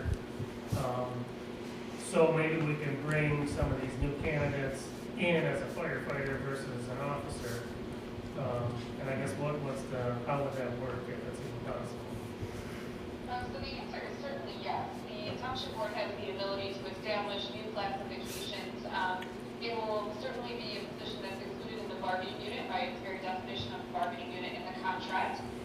It would require negotiation with the union about wages primarily. Technically speaking, it's a broad responsibility to bargain wages, hours, and terms or conditions of employment, but I would expect that most of that will already be covered by the existing contract. So the main focal point would be amendment to the wage schedule to clarify that the wage schedule in the contract right now is for officers or for those hired prior to, let's say, January 1 of 2021, and that you have a new wage scale moving forward that clarifies what the firefighter 1 or firefighter 2 rank receives as a starting 1 year, 2 year, 3 year, as compared to your existing folks who have a slightly different rank.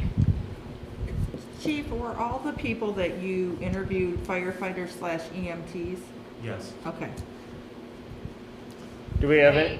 Yes, Ms. Mills. I'm gonna have, can you guys pass me around when you want to talk so that I can hear it? The alternative is that I turn on my YouTube and probably can hear that, but then we get echoes. So. Yeah, no, I'll just pass it. My question, this is Michelle Lizzie. I just asked the chief if the people he interviewed were all firefighters, EMTs, and he did say they were all firefighter EMTs. Right, so the next step really, if the board were interested in going in this direction, is to sit down with the chief to establish what the job description is actually going to be for that position. And then if you're interested in it, we would need to bargain with the union as it exists at this point. Given that you're looking potentially to hire more into the bargaining unit, I would suggest to you that we continue treating the unit as a true unit, even if we are down to 1 temporarily. I think that's probably the best method going forward, again, if the board is planning to hire. And in that vein, it's just a conversation with that individual about what the impact is, and presumably the one thing that typically arises there is discussion about what's the best rate to pay someone in that lower classification, and is that going to be enough to get people in the door? Is it the same rate? Typically, when you have officer structures and non-rank structure, you do not have the same rank across the board. So that's something that would need to be worked out carefully in discussion with both your chief, your committee, if you have one, or your existing personnel committee, and your union at that time. Any other questions for Lizzie that I can pass around? I don't have any more for Lizzie. I have some for the chief. One more. Trustee Reiner? Lavin? Nothing. I appreciate your attentiveness, Ms. Mills. Thank you for taking my call. Nope. Watching you. Okay, guys. Okay, thank you very much. Yep, bye-bye. Chief, during the interviews, was wages brought up at all? Did we ask what they needed to start or anything like that? Actually, no, I don't recall any of them asking about wages. So, wow. Because aren't they all from the southern part of the state? Yes. Yep. Southeastern Michigan, which Tends to usually pay more than northern Michigan. Trustee Pauly. I think these 5, I think a quick call to them by the chief, are you still interested in the position in Alpena? And come up with what you want, because I believe there's 1 or 2 that maybe may not be. I think one of them's probably already going to be hired by another city south of us. That was one in Saginaw. He was already being interviewed, and I think he said he was going for a physical. I don't know. But so I think we need to get down to who's still available in this pool. You don't even know that. And maybe if they have an interest, maybe invite them up, buy them lunch. Can't buy lunch. Look around. He could. Did you see her wince when you said that? Pardon me? Well, she was worried about us spending tax dollars to buy lunch, but Chief could actually, out of his salary, buy them lunch. That's not a tax dollar. But no, I think that we're building towards, I think, new business number 1. But this is great conversation. I guess. What else? I mean, I see some notes that I'm about to ask a question as to a historical point that you have before you. Do you want me to ask? You can ask. It's a little off the topic, Chief, but while doing payroll today, I noticed that 2 people turned in time for the 8-hour shift that at the last board meeting you told me was only used, we had the 8-hour shift over there because of non-emergency transfers. Yeah, I believe that was more of a misunderstanding of payroll than. I guess what do you mean a misunderstanding? Well, given that they are technically first paid on calls, so their time normally goes on the 2-week paid on call duty sheet, which is normally in 1, 2, and 3 hour blocks. My understanding is they're just not used to putting 8 hours. But why are we still having the 8-hour shifts?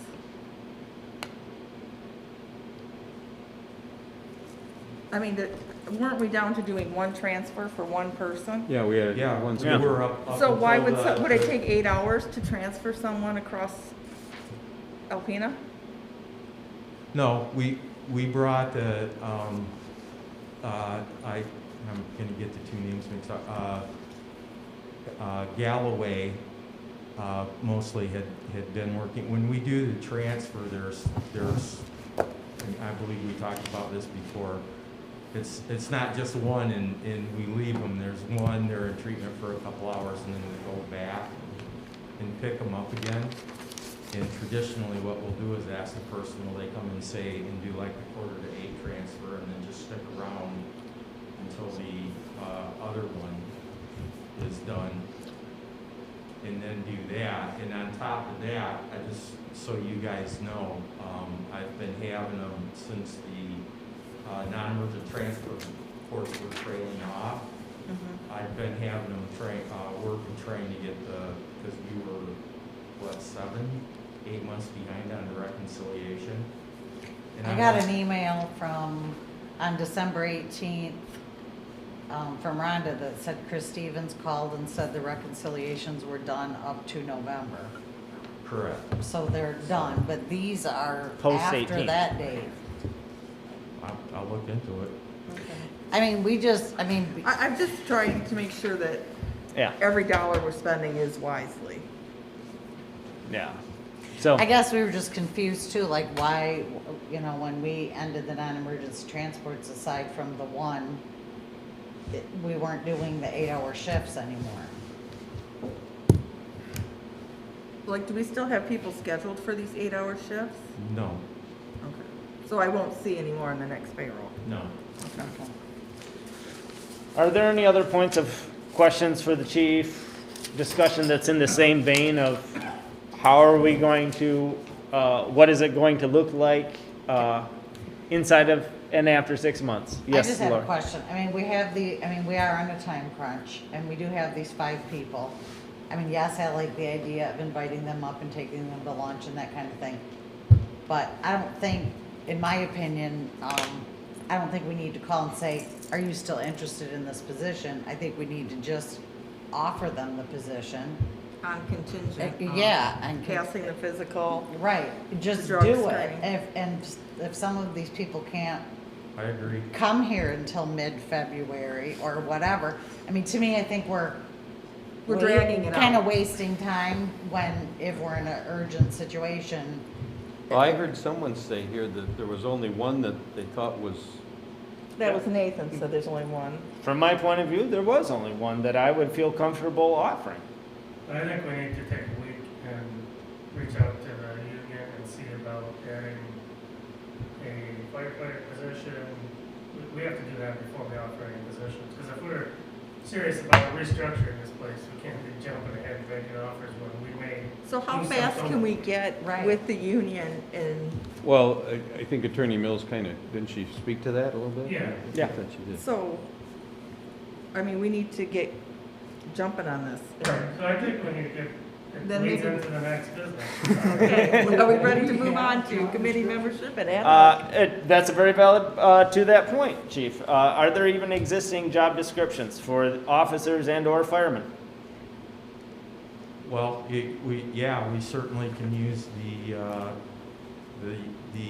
parameters for the 8-hour shifts as would be parameters of job description for a full-time firefighter and the standing job descriptions for lieutenant and captain.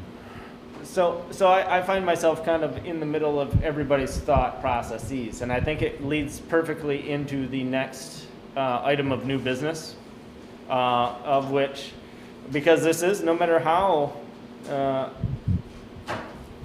it's tended to move forward upon, we have to figure out, if we're going to jump into the hiring scenario right out the gate, what are we hiring them into? What does that look like? So, there's a lot of moving parts here. So I tend to agree with Trustee Kroll of how do we, in a well-defined manner, really execute about 12 things concurrently. And our next meeting is the 12th of January, correct? Our next regularly scheduled meeting is the 12th. And that's, I'd like to see either proposed or existing or changed job descriptions for every position we're gonna create in this department or have created. I guess I'd like to see those before we make an offer to anyone, but that's me. Hey, Dave, did you ever get a hold of the Fire and EMS Committee of the insurance carrier? The program that you're in, Parkland, has a Fire and EMS Committee. All this stuff is already done. It's plug and play. You mean like job descriptions? I believe it's all in there. So if the answer is no, while we were talking, I just sent an email to the guy that can get here and structure this, or maybe even be part of this committee, possible committee, to help organize an ABC approach to the ways of best practices of a municipal fire department. So that's why I say if we put this committee together, maybe we come back with 5 different options. Here's the structure, whatever, so on. Well, And let the board decide which way they want to go. I think that's beautiful. And to your point, Lizzie just kind of interjected and added to your statement, Cash, is, you know, we got to clarify. Are we hiring to fill existing open positions? Or are we hiring to a position yet to be established? And I think that's... And here's I like to be more of a black and white, yes or no, left or right. Okay. And that's as, I don't want to, I don't mean this disrespectful in any way, or, but I'm just saying,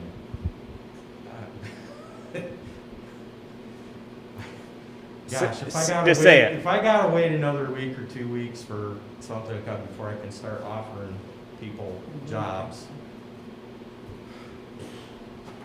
Well, I got another department moving into my department in a couple of days, because I get, let me call them up and offer them. Believe me, as a chief officer. Actually, I'd like clarification with that last statement. If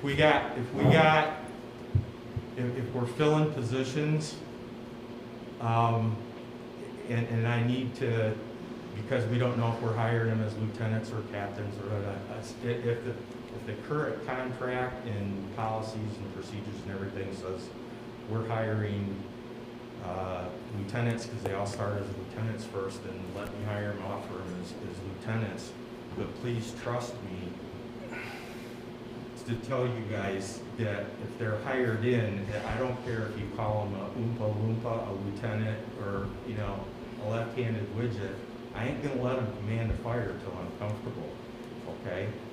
So they're not gonna be brought in, given lieutenant's bars, and 3 days later kicked out on the street and saying, okay, that fire is yours. But that's kind of where I was trying to figure how to, we're already, you guys understand that I'm a little bit frustrated that we still haven't even replaced Jacob. Right. Yeah.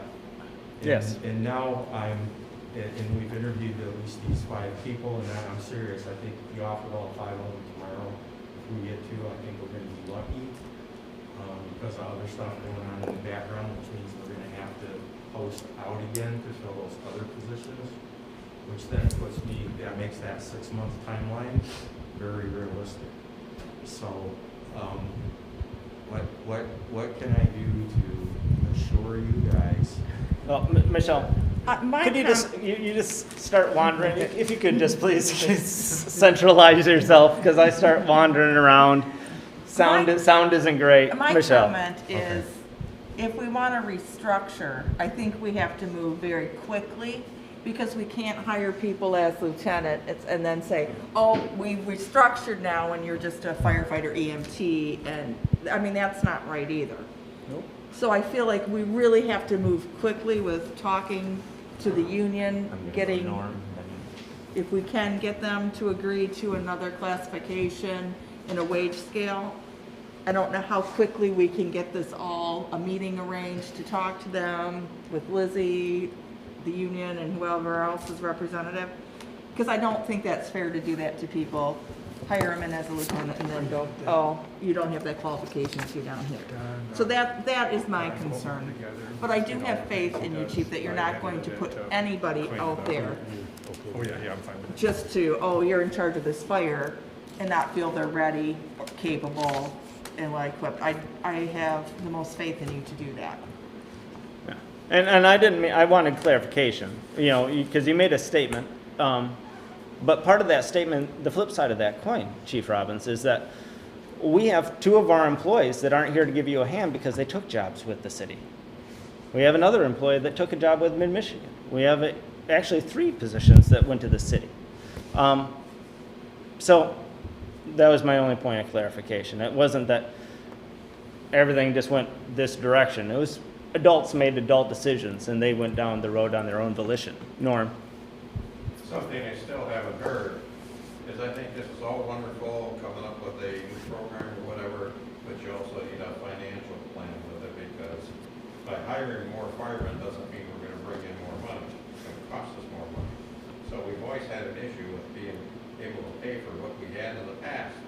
So that needs to be a big part of where this is going. Which I think that goes with your ad hoc committee that Steve and Yeah. That's what I'm saying, we have to Cash or bring both. everything together, bring the community in, they want part in it, the board, if there's a specialist we can bring in, let's do it. Let's all sit at the table. I think if you get down to work, in a month, we might have something that is very workable.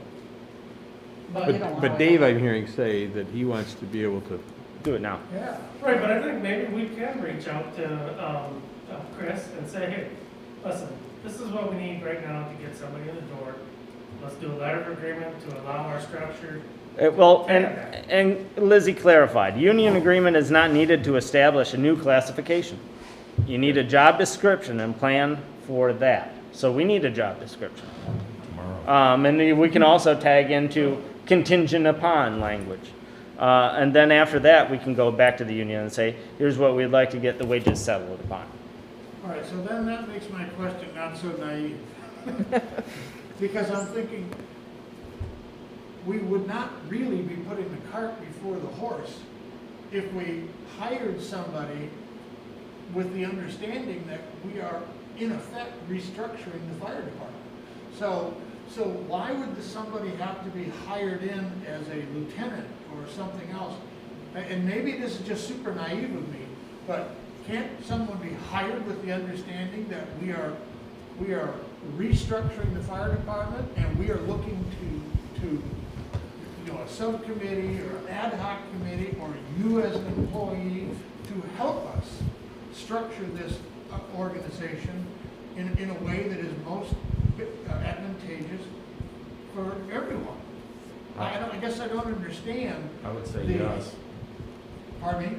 I would agree with you. Yeah, it seems somewhat basic to me that we're getting hung up on union stuff when we don't even have somebody hired. And so I believe the ad hoc committee, if that's what we want to do, makes perfect sense to me. And yes, I think that we can bring in some people that have experience with many municipalities, and they can look at don't do it this way because this is what they did wrong, do it this way because this is what works. Okay. And then we need. certainly have the MTA to hang on. We have lots of available resources, but what we're short on is people. And so if we have 5 candidates, and if we feel that 2 of them may be viable candidates, as an old boss of mine once said, let's not lose the ecstasy of the moment. So let's get on this thing, because otherwise we're gonna think ourselves right out of 2 people wanting jobs. Yeah. So Yes. how fast can you get the job description to do this? Oh, and you may get it. I'll have them done by tomorrow afternoon. Okay. Laura? That's done. And So- I was gonna comment too, background checks have all been done. Background checks have been done. And also, we don't have to wait until the 12th to have a meeting. We can have a special meeting if we need to. Well, yeah, we can, I'm never opposed to calling a special meeting, although Russ may tip his hat otherwise. No, we'll do what we have to do. First things first, we need a job description. Let's not focus on, and you make a very valid point, Trustee Lappin, of being bottlenecked into the existing union contract. The function of management is this board. So if we need to make decisions for the betterment of our community and our fire department, then. And just to speak to that, I'll try to be very brief. We do, while we have not officially adopted like NFPA standards, we unofficially follow them or try to. And NFP is kind of specific about the requirements needed to fulfill different officer positions. So using that model and our current requirements, I feel a job description actually is going to be very easy and very basic. And I'm thinking what I would say to you guys is I hope you'd agree, being as only one of those fire candidates actually had fire officer 1, 2, and 3 completed. The other ones would all be awaiting. We'd hire them, give them, say, 2 years, 3 years to complete that. Then I say, yeah, hire them as firefighters and say, look, when you prove to me you've met the qualifications and command one of my fires, then we'll talk about lieutenant bars. Whereas in the past, it's been kind of a gratis, yeah, you're hired, you got that spot, and No. That makes perfect sense to me. That the idea that you effectively earn your wings. And so, by tomorrow morning, I'd say by 9 o'clock, I can have this part of my part of this thing set up. Okay. I know it's already done. So, to wrap this up, because this is very, very good, and I think we can segue right into our next item of business. But I just want to reiterate, as we're going through these discussions, it only helps us kind of formulate a solid direction as listening to what Lizzie introduces. So, hired at what rate of pay? What is the schedule? These are all questions that need to go to the formation committee, whatever we're going to call it. Is the proposal to hire today subject to yet to be determined term and conditions of employment? Because there again, we can offer these people positions. What position? What rate of pay? We don't have the answers for those. How quickly can we get those answers? Well, historically, what ends up happening is you call them up and you say, "Are you interested?" Yeah, we will make you a formal proposal. So, and it'll give us, a few days to formulate that formal proposal. So, Steve, you think you can have, between you and the chief, job descriptions done tomorrow? I bet I can. Yeah. Okay, if you say it, Okay. I know it's gonna happen. So that takes care of one of Lizzie's questions, timeline, Okay, check. so with like the Somebody wage failed. schedule, does that have to be approved by the union? Does The- what? The wage schedule. Boom, yes, be known. Well, everything would eventually go back to the union and say, So this can is we- the structure, this is the job classification, description, schedule of pay. I just feel like how quickly can we get this going? I mean, I'm willing to, let's call a special meeting next week and get it done, so we can make these Right. people an offer. Right, because you Okay. can't say you want to be hired, but we don't know what we're going to Right, pay yet. but I don't want it dragging out another 2-3 No. weeks. No. I mean, time is not on our side, Right. and we need to move quickly. So, And we- okay. Well, then let's move quickly to the next subject, because I think we've beat this one to the point of, let's form a committee and give nothing but tasks for this committee to. I'm all for having So- an ad hoc committee. So we're into new business item 1, ad hoc committee creation. Michelle wanted to discuss committee membership, all for everybody switching it around and spending a little bit of time I so think that it's we time to have. switch things up a little bit. She, We've had the Fab 3 on So- every committee since I've been here. so to me, I'm not, that's, I'm not opposed to whatever that is. I think our primary discussion is who's going to sit on this fire committee, ad hoc committee? Because we need to make those appointments tonight. Have, how many people will be created into this ad hoc in terms of non-board members? And a timeline to get that created. I Cash? have a recommendation.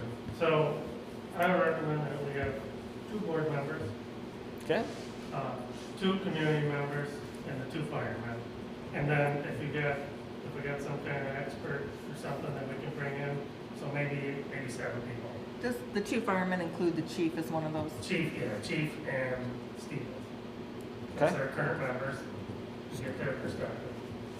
You get our perspective, you have the community's perspective. So clarification, 2 trustees, 2 members of the public, 2 firemen, and then hopefully the power plant expert. Yeah, yes. 7 people. Yep. We have, okay, to your recommendation, are there any trustees willing to serve one of those 2 seats? Kind of seems like I walked into it. I kind of would recommend Cash and Steve. I would too. Sounds perfect. We have 2 trustees appointed to this committee. Ad hoc, we'll call it the Fire Department Ad hoc. How about that? All right, I presume this will be a relatively short-lived. Could we also should we do an alternate Yeah. if 3 Cash or o'clock tomorrow Steve is morning? unable to attend? I would like you guys to know that I would be available for any information you need. We have an alternate available. Perfect. Thank you for volunteering your That's not what I services, Miss said. Michelle. But That I was will be an splendid. alternate. Now, would the And- person that Steve was talking about, what'd you call it? The PAR plan. PAR plan is, yep. Yeah, Let him talk about it. It's his baby. Would you want that person to be a voting member or an advisory member? no, I think that person could, no, he wouldn't be, he would not do that. This person would be an advisory position. Okay. Well, the whole committee would be. Yeah. Yeah, it's advisory. all He would advisory. truly be advisory. Right, He would be advisory to the committee. I right. think we need to bring the chief quickly up to date because he missed Oh, a yeah. lot. You missed So a lot. your Mountain Dew break, You just got appointed to a committee, just like happens. you're in a committee. Yeah, you can't leave a room. So, and so right now, the committee that you're gonna be sitting upon, is you, Lieutenant Stevens. It's a fire, tell them what kind of committee it is. It's the Fire Department Ad hoc Committee. So That's its official acronym. So Trustee Kroll, Trustee Lappin, Alternative. Clerk Palovich is our alternate. 2 members of the public, to be determined. I have an idea of one that I think he would probably be open to. I believe that 2 trustees have already spoken with him.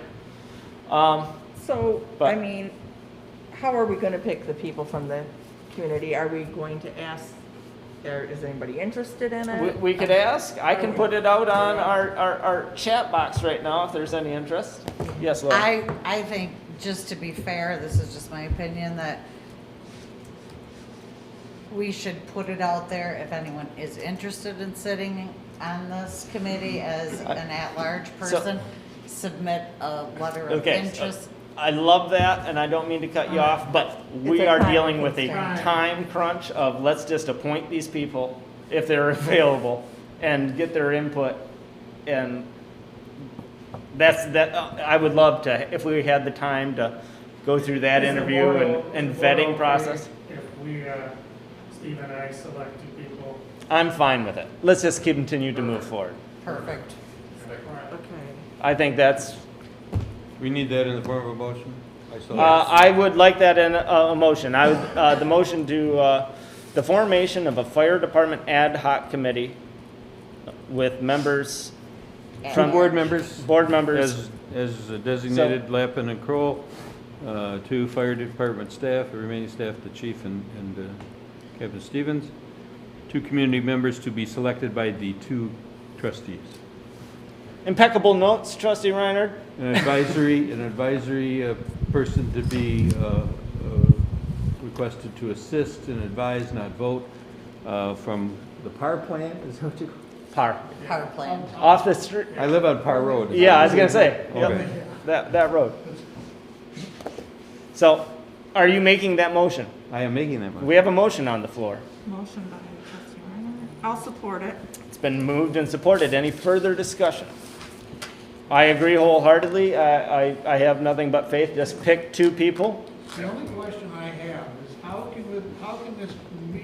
we meet with Dave and Chris at the same time? We do it by Zoom or something like that? Well, right now, what difference would it? It doesn't matter to me. It doesn't matter. Okay, fair enough. Okay. I'm not. We'll make it work. Yeah. Either Stevens comes in engine 2, which is Yeah. probably going to be the reality. All right, So- fair enough. That's fine. That's fine. And So- how soon do you guys think you can meet? Right? That's what I- Like, We'll let's get let's on get it this out. week. Yeah, Okay. I will talk to them afterwards. Happy New Year. Okay. Okay. Roll call. So, Do you want a roll any call? further discussion? Seeing none, no, there is no expense. New Year's Eve, So, 11 all p.m. those in favor of approving the creation of a fire department ad hoc committee with membership as previously stated signify by saying aye. Aye. Opposed, the same. Moving forward. So now we we, didn't talk about the other committee memberships. Other By all committees? means. Committees. Well, it just seems to me that our committees get kind of stale because it's the same people on the same committees. I mean, shake it up. personnel and policy and procedure has been Norm, Cash, and Nathan before my time. 4 years. We did all the groundwork. Please take it over. I would be, I mean, I just- I'd be interested in policy and procedures. Term limitations. Yeah. And I just think it's, yes, Norm. I'm sorry, Fine Nathan. for anybody to take any of my places. Oh, I openly. So Laura had said she would. I'll take Norm's spot on personnel. policy Is and there- procedures. Is there anybody else that would want to take their? Well, we need one person to give us institutional knowledge, right? We at least need one committee member on these Well, you're committees gonna that's have been a on them. supervisor. The Always. supervisor is on I'm every ex committee. officio Okay. of all committees, so that's kind of covered. I'd probably be okay with policies and procedures. That's the way I could probably get one of those books. You can get a book anyway. Oh, I'm sorry. I was supposed to do that. So, to your, I want to make sure that we're I'm okay, whatever you on do. the same page in terms of committee formation. Right now, we have a switching of the guard. Let's look at personnel. Who's the new members of personnel? Policy and, no, Oh, policy and I will procedure. I can do personnel. okay. Okay, so You you're want on, Norm's spot on personnel? I can take it. okay? You take Where's my Norm place, or- going? She's taking your Where's place Norm's on going? personnel, and I'm taking your spot on. Norm's still on planning commission. Oh, okay. Well, yeah, and I'm on Somebody take- one somebody too. take my spot on personnel? I did. Michelle did. Okay. So we have And I one, just think maybe once a year, we should. I think it's a and good idea. January, I mean, for January 1st of each year, switch it up all the committees. Cash, do you want, oh, Russ said he'd be on policy and procedures. Yeah. Can you make that little spreadsheet, you print that out? The committees? I did, Or Laura? Laura did. So since you have I the mean, I made notes, it. So we need one more on personnel. I think you should stay Cash because you're the one with all the union knowledge. yeah, I think that's a Yeah. a And wonderful And recommendation. you see both sides of it, so Yeah. you're very valuable. So you're on that. good there.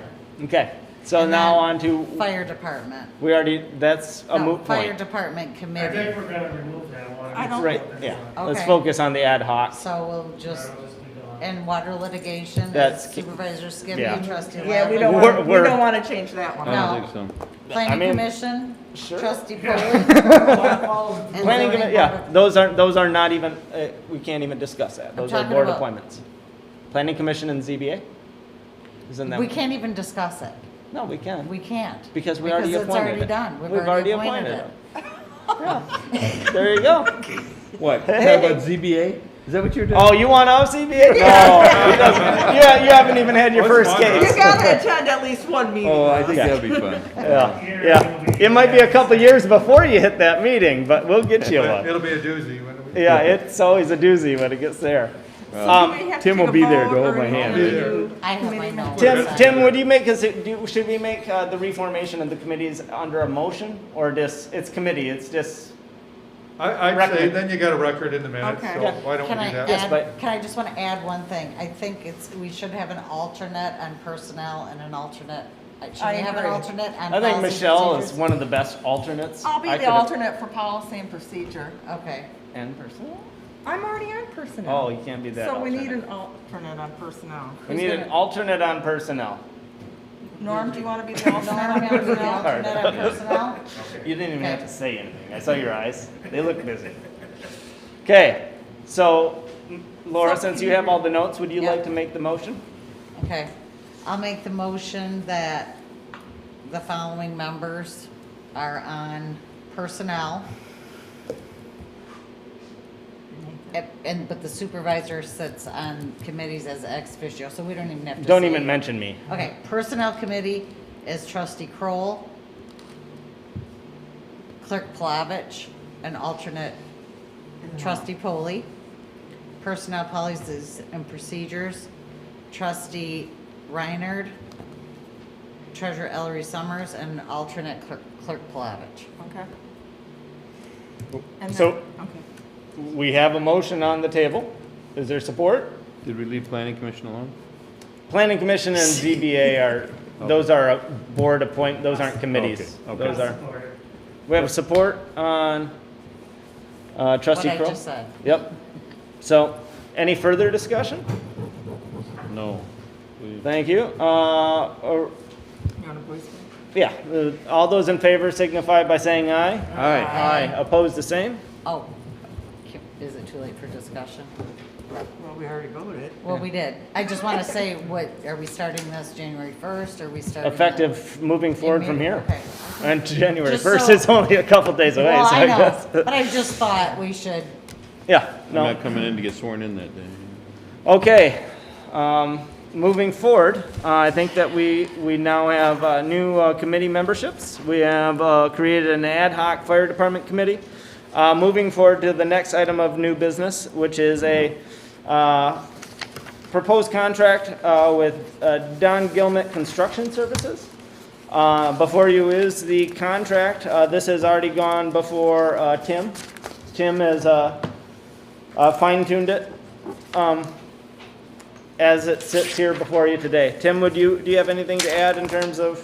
Sure. Don, his goal was to list tasks that he will perform for the township, and I thought he did a thorough job of that. I added it just to clean some things up. I've made it clear that he's an independent contractor. I called Don, he's a DBA, that's why we've got both Don's name and the name of his business, Gilmet Construction Services. Runs through June 30th, 2021. He made it clear that, well, he's just a good guy to work with. Made it clear that he's very flexible. That's why it was his idea to put in that you can terminate this contract if you find somebody full-time or a different direction that you want to go. So that was his idea. If we ever needed to change anything, I'm confident from my conversations with him, he'd be on board for whatever, get additional services or you wanted to remove services. Just a joy to work with. I have to agree with you, Tim. He is absolutely awesome to work Yeah. with. he is. It's a nice addition. He's been helping, as he made mention at our last board meeting, continues to work diligently to right some of our past wrongs. And we're moving forward. So this is a little bit of background. Don is officially retiring from the city. Henceforth, our mutual aid agreement that kind of got us to this point will be null with him leaving. This is an independent subcontract for those exact same services. Yes, Michelle. I have a couple questions. Okay. For one, it's only for 6 months. Do we have a plan on what to do after that 6 months, or are we going to be advertising? We're going to extend it for 6 months. Well, and I think that's a conversation that we need to have. I think we've been kind of focused on a different 6 months. Right, and I feel like we're having everything's coming, June 30th seems to be But like I this think looming to date that in end, I more mean, than one area if you would for us. like, I could call Mr. Gilmet and have him on the phone. He did say that he would make himself available. Well, let's just talk about it when he comes to Yeah, the I meeting, mean, I think. I think he's amenable to anything. Yeah. Is- Okay, He I'm wants to just, continue. I just want June 30th to be, oh God, here we have the fire department, we've got the building department, now we don't, what? And the audit. My thought is Yes, that we're in the that middle it's of an one of audit. those things that after we've seen the performance the way it's gonna be, well, you've seen some anyway. For 2-3 months, then we talk about what are we gonna do after June 30th? And my other question is the building official truly a full-time position? Because it doesn't, in what I've seen, it doesn't seem to require. From my perspective, I tend to agree with you. I think here, yes. I was gonna say, I think historically, it's been a zoning administrator too, and helping the planning commission. And if you have any blight ordinance enforcement issues, I'm working with the person. Your previous building official, I had about that much work with them. Typically, So typically it is a full-time? it'd be contacting me, having me write letters, me guiding him or her, saying, here's what I recommend that you do, here's what your blight ordinance now requires, you got steps that gotta be Okay. followed, if there's a dangerous buildings ordinance case, and usually a whole bunch more zoning stuff. And the zoning administrator is the person that would write the ticket and go to court under that too. So I think going forward, and not necessarily Don, well, Nathan's handling the zoning. Right. That's something for you to think about for the Okay. future, and Nathan will give his recommendation, I'm sure, on that. So typically, it would be a full-time position, Okay. I think, or at least a more active position. Laura? I'm just curious, so is blight, who's handling blight? Nathan, Have mean, you I al- just You've wanna- always been handling blight, though. It's Well, not- Turns out that I've always been handling blight. But I mean, so- I just wanted to make it kind of clear to everybody that, For the past 4 years and moving forward for the next 4 years, well, there were some times we the expected him unfortunate to do reality it. is when you have employees that you task with certain jobs and you have full faith that those tasks are being addressed in an appropriate professional manner, sometimes isn't always the case. So, Mr. Trustee Reinhardt. in paragraph 10, I just wanted to make sure this isn't a typo, because in 9, it talks about zoning administrator and so on to work with them, but then in 10, it goes and it says, will ensure that the Township Building Board of Appeals is in compliance with the I act. Do can we have address- such a I can thing? address that. That's something that we've never had to use before, but potentially have. somebody could appeal under the building code, and then we would form a building board of appeals. Okay. There actually still is one in Is there one on- existence. on I the don't books? think that those members have Okay. been, I know that we've never utilized that board in the 4+ So years. there is such a thing in our ordinance, and so that's not the zoning board of appeals by That's right. mistake. Yeah. It's not, and I looked at that twice too. I thought, oh, this is ZBA, but no, that he's talking about is a building code dispute arose. Yeah, for construction standards. And then do you need to know how he's paid? I mean, is he billing you and then you pay 30 days hence? Do you pay in advance? That's the same question as before. Yeah, he invoices. Flat fee. Additional terms, page 2. Yeah. Second, flat fee, so it would be a flat fee, second time. Yes, Norm? When I look at this, Second paragraph it looks like a gift. But it didn't say when Yeah, it's paid. it is, Nor. He's so next. Don't look at I think he just dropped off and No, invoiced it. actually, and we're speaking of, he's calling. Oh, Commissioner Gilman. Commissioner, yeah, okay. So I have you on speakerphone. I should have started with that. I have you on speakerphone. I could probably clear up a few of those questions real quick. By all means, please clarify anything for the board that you would like to present. Okay, in respect to the zoning, the statement I put in there is just that I will work with the zoning administrator on issues, just like we've been doing. Yep. Make sure that everything complies with your zoning before issuing permits, that type of stuff. Okay? Copy. I absolutely agree with your attorney that, if you were to get rid of, put zoning back the way it's been historically, it would be more of a full-time job. Whether or not that full-time job was through some type of a contract or an employee, that would be a board decision. Copy. And my idea is whether you're actively looking for someone to run your building department, I will be. He will That what? he will be. He'll help us headhunt. Oh. Oh, I thought it That's was part of the deal. Well, hey, I appreciate it. I was anticipating that you were going to say I wholeheartedly agree with the township attorney when he said it's a pleasure to work with me. Well, that too. Well, The that's other it. thing, where was I going? Lost my train of thoughts. Compliments I don't do well with. Shoot. Okay, so we got the building and, the agreement. Yes. The local agreement between the city and the township will remain in place. Okay. So, for anything that the city requires from the township while I'm under contract, I would handle that.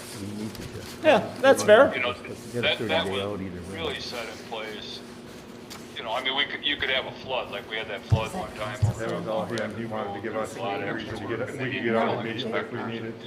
You know, maybe a bunch of permits need, you know, all of a sudden you've got 20 homes damaged by a tornado or a wind event. You need to issue a bunch of permits. That's what that agreement was always kind of set in place for. And of course, COVID, because you never know.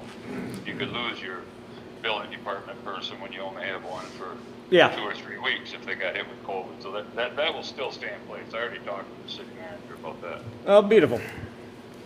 That's why, and actually COVID is why we renewed and modified our mutual aid, so. Yep. And then, I'm watching you on the YouTube, but we're a few seconds behind each other, so I'm standing away from the computer screen right now. But if anybody on the board has any specific questions, I'd be happy to answer them for them at this time.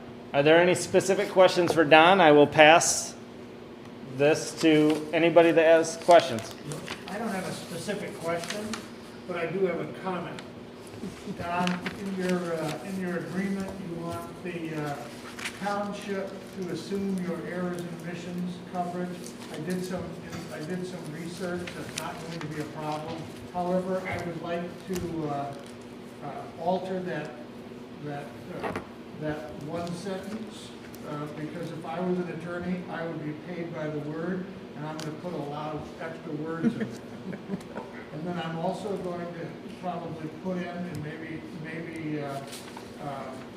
Tim had thought about a whole harmless language in the general liability portion of it, but. Yeah, I know you do, and I'm gonna ask you to prove it by giving us something that names us Certificate of as an insurance. additional Yeah. insurer. But other than that, I don't have any, nothing in here jumped out at me. The only thing I was concerned about was whether or not you, as an independent contractor, can fall within the township's errors and omissions coverage, and you in fact can as an independent contractor, because right there, that's the endorsement. That's not a video. Soil erosion. And then to answer Laura's question, what I planned on doing, it says $2,000 a month.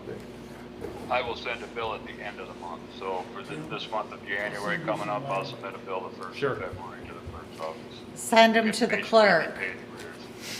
Well, no, that's where, email them to Michelle. Yep.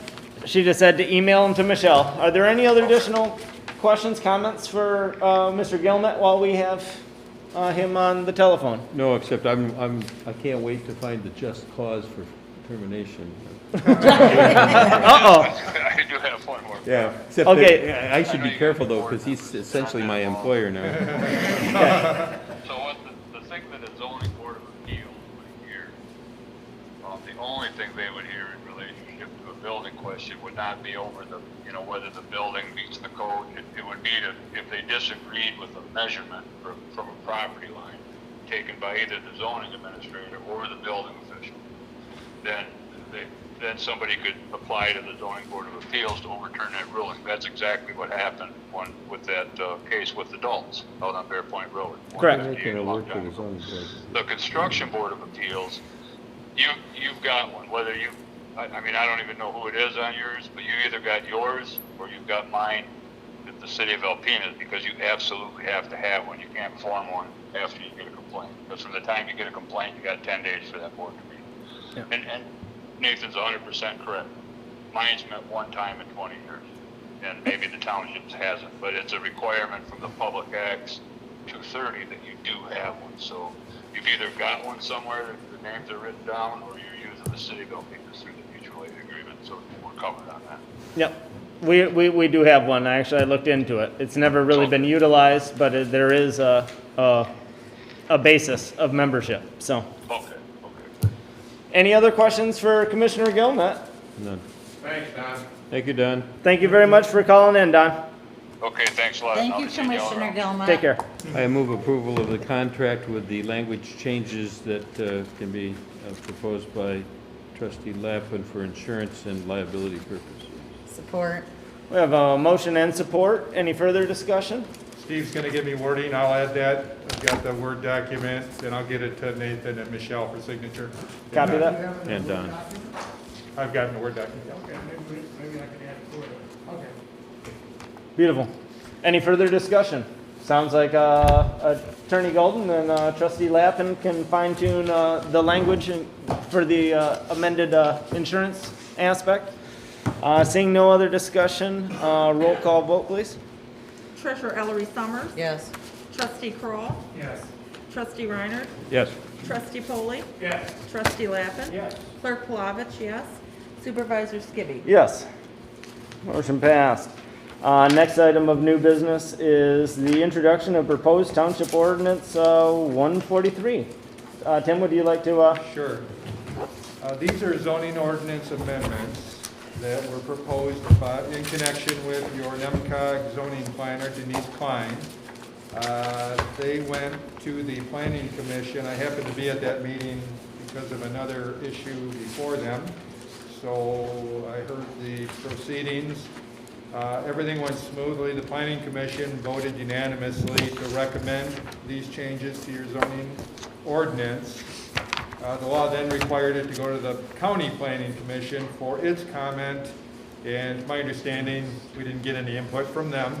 So we're now eligible to move forward with this amendment. And because you're a charter township, the first step is a motion to introduce this proposed ordinance, and I do have a proposed motion that I can pass to someone who's interested in making it.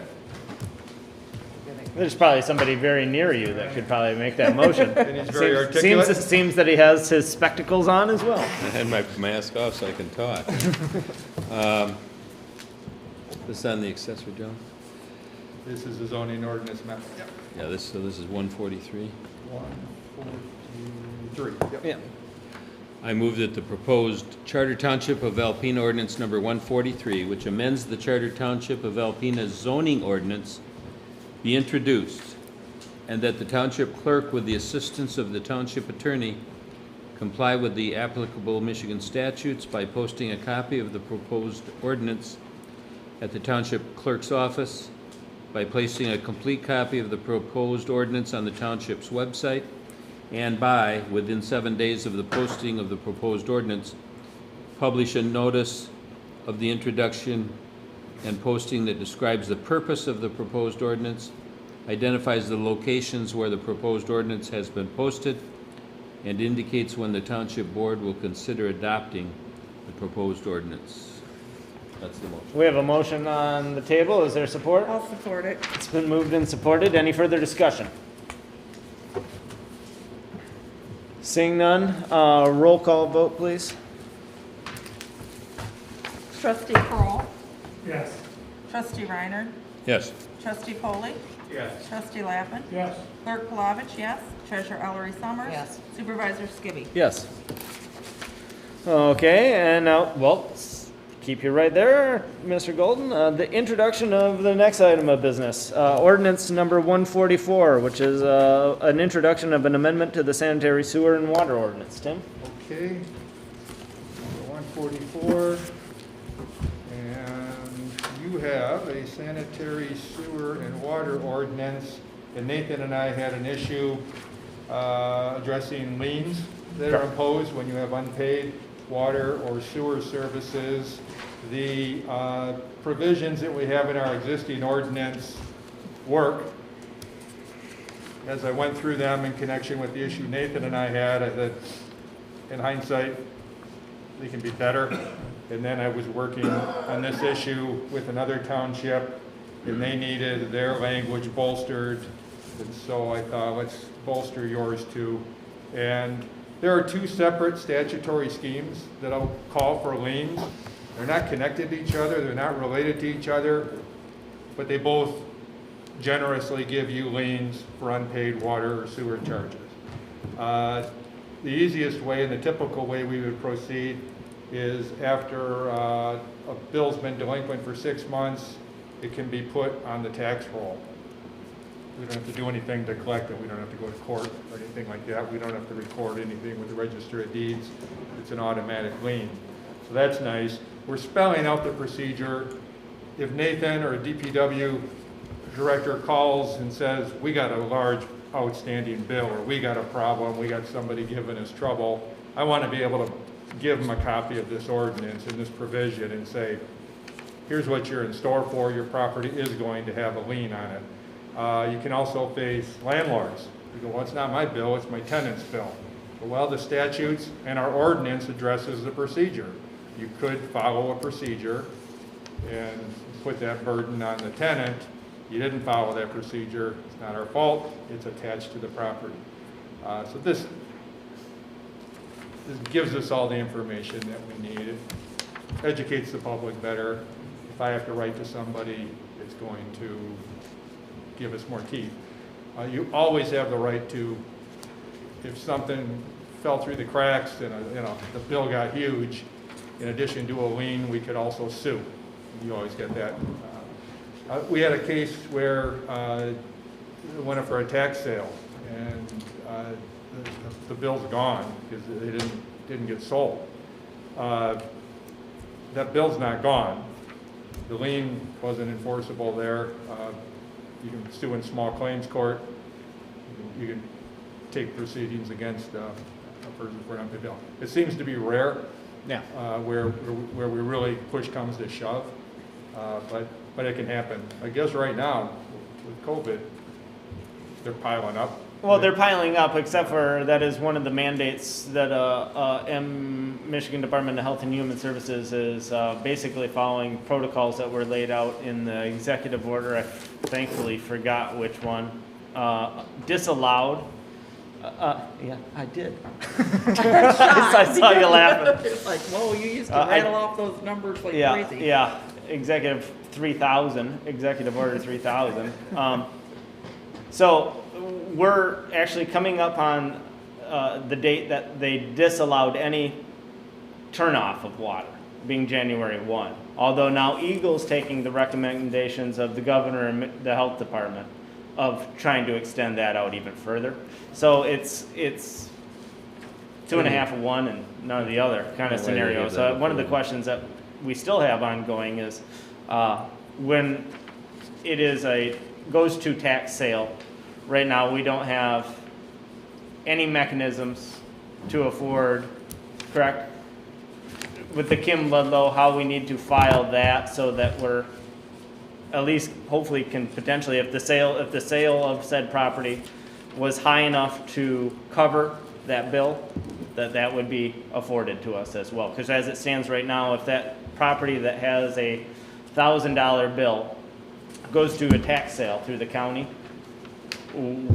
they just wipe that bill clean. We don't get paid. It's not wiped clean. It's just, we just lose any opportunity to become whole. So. I have 2 or 3 questions. That's one of them. Is there a procedure, and maybe it's right in here, but I didn't mark it up for that. Isn't there a procedure where we file a lien somewhere with the Register of Deeds? You don't have to. It's an automatic lien. It's an automatic lien. Yeah. So Kim Ludlow or whomever the County Treasurer is going to cover that. The one statutory scheme provides for an automatic lien without regard to adding it to the tax roll. The other statutory scheme is the procedure to get it onto the tax roll by notifying the treasurer, our treasurer, who it starts here, it ends up in Kim's lap. But you would work that process with us or for us, correct? Right now, the township's already doing it. Oh, okay. Yeah. All right. Now I have questions about the language. Okay. So we have, and this is where I got to take my mask off and read. Okay, I can't do both. So in 19.9, I take it that's for like connection fees and any repairs that we do that would be billed back to the property owner. Am I correct in that?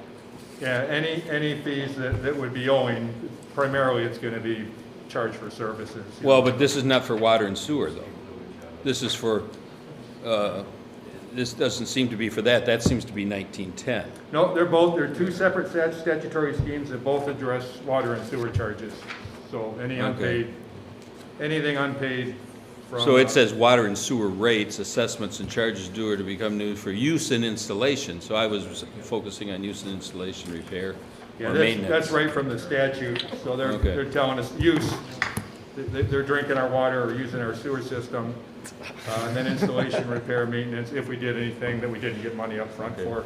Well, that's probably because two statutory schemes then that I'm having trouble with correlating them. Just here. They're not.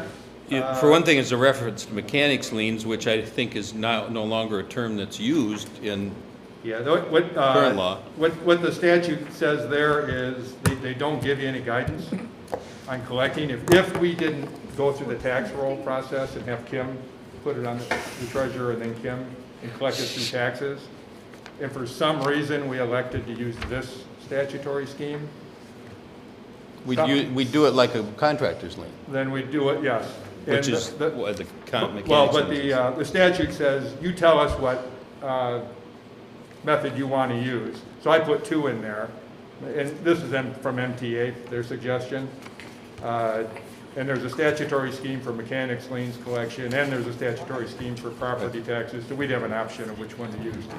But then the other thing that jumped out at me was for a resident to be able to advise you that, hey, under 19.9, I have this property leased or rented out to someone and it's their responsibility for these charges, they have to file an affidavit. But when you get to 1910, they don't have to file an affidavit, they just have to give basically a note to the township, somebody. Yep. That the township. Those are both verbatim from the statute, so that's where they're two separate methods. That part of the legislature didn't talk to the other part when they came up with these, but we want to cover it all just in case so we got options. Okay, well, I just thought if we had control over that language there in 1909 and 1910, that we should clean those up, but apparently not. Okay. Yeah, I understand, Russ, I had the same thought, just verbatim from the statutes. So understand if you get either a note from a landlord or an affidavit, you don't have to have both. You have to. You have to Right go now, we would love to have one or the other because we don't have either. so. I'm just talking about the charge to the tenants or the property owner. If you get anything, let me know. Yeah. Anything else, Mr. Golden? No, just same drill. I have a motion for I'm gonna hand it introduction. to Steve. Oh, it's Steve's turn. Steve's gonna. He used to sit next to me. Let's say, I move that the proposed Charter Township of Alpena ordinance number 144, which amends the Charter Township of Alpena sanitary sewer and water ordinance, be endorsed, be introduced in the township court and the assistance of township attorney, comply with the applicable Michigan statutes by posting a copy of the proposed ordinance at the township's clerk's office by placing a complete copy of the proposed ordinance on the township website, and by, within 7 days of the posting of the proposed ordinance, publishing a notice of the introduction and posting that describes the purpose of the proposed ordinance, identifying the location where the proposed ordinances can be posted, and indicates where the township board will consider adopting proposed ordinance. We have a motion on the table. Is there support? Support. It's supported by Trustee Polly. Is there any further discussion? Michelle will take care of the publication and all the stuff. For both, you'll do the publication, and you'll send me a copy to have Lynn put it on the website? Yep, I'll copy you and Lynn on the Perfect. on the emails. Beautiful. Thank you very much. Is there any other discussion? Roll call, please. Trustee Reiner? Yes. Trustee Polly? Yes. Trustee Lappin? Yes. Clerk Plavich, yes. Treasurer Ellery Summers? Yes. Trustee Kroll, Yes. Supervisor Skibby? Yes. Moving forward to the last item of new business.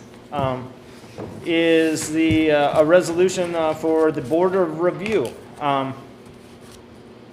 Shall I just read the entire resolution as a proposed? Please. Okay? If you want, I can address this too. Okay, by all means. This came from Chris Lewis, who brought it- Which also came brought from it from Ted Summers, McDreamy. also known as McDreamy in some parts of this table. Came from Ted McDreamy, County Equalization Department. Poor guy. I hope he's not watching. Well, that's right. Oh, he just signed off. It's an incentive. That's probably why. This is based on a Michigan statute, and the pertinent portion of the statute states that the governing body of township or a city may authorize by adoption of an ordinance or a resolution the resident taxpayer to file his or her protest before the Board of Review by letter without a personal appearance before the Board of Review, which makes good sense in this day and age. And so the resolution is included with your board packet. Refers to that statute, and the nitty-gritty of it is now therefore be it resolved by your township that all resident taxpayers or their agents are authorized to protest to the Board of Review by letter. Said letters must be delivered to the physical or electronic address provided in the public notice for publication. For the March meeting of the Board of Review, letters must be received prior to the deadline on the publication. For the July and December meetings of the Board of Review, letters must be received by 5 p.m. on the day prior to the meeting stated on the public notice. So again, this is from Mr. Lewis and Mr. Summers, and I just put it in the resolution form.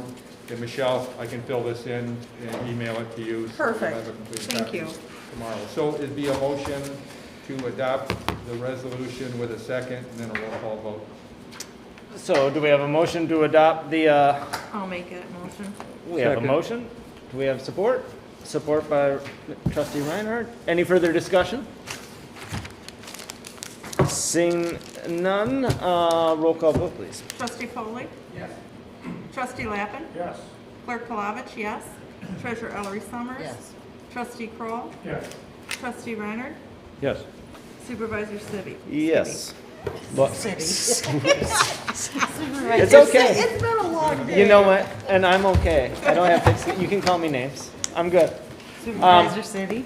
I've been here almost 14, I've been here 14 hours. Supervisor City, did he? All right. I called you something. Okay.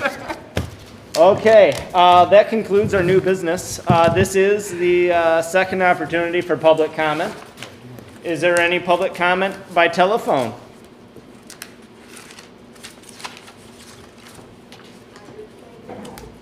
Oh, Miss Banks. By all means. First of all, again, I will thank all of you for your time and your diligence that you're applying to this matter. Referencing the fire department, but I would also please, y'all please, you've heard it from another government entity tonight, that the sound quality is very, very difficult. Excuse me, Miss Banks, could you, you kind of broke up on that last part. Could you? She said the sound quality is very difficult. Then you say, I know. Well, and to that end, Miss Banks, I don't know what cell phone people are using. I don't know where they're using their cell phones. So there's only so much as a municipality and as a board that we can conduct and improve our system to inherently have failures. Yes, Well, no, I get that. I perfectly but understand that. And I'm not that's saying, because- some of the things that we can, as a township, actually control probably is the amount of mics that you actually have. And request that, like, everyone has their own mic. And I understand there's, fiscal responsibility with that too. But truthfully, when you are actually even trying to have a talk with another governmental agency and they couldn't even hear what y'all were saying. So I would just appreciate that you continue to try and figure this out. I'm sure that there's some good answers out there. Working on it diligently. I hope so. Thank you. The other thought I would like to also, a couple things. Yes, I'm going to put my hat in the ring that I would be interested in sitting on that advisory committee. And I will leave it at that. And I have also just emailed Cash and Steve. And also, because I think we need to take a clear look at the fact is about we have the decrease services. I understand that they're going to put 2 employees at the Northside Station, but historically response is that we have a response from the township and a response from the city, and that's not really clearly stated in that draft agreement. So I'm not really sure if we're going to have the same services, or will we be decreasing them to just 2 responders? We'd actually have the same or better services, but I applaud you for your attention to detail as always.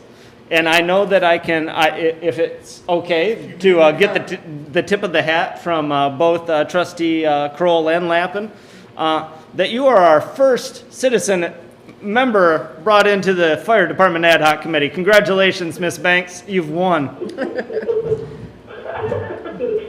you, I appreciate it. I just really think that this has got some really good ideas and some things to do. So thank you very much. Thank you for your comments, Ms. Banks. Did they vote on that? Is there anybody else on the telephone that has any public comment? He just took it away from me.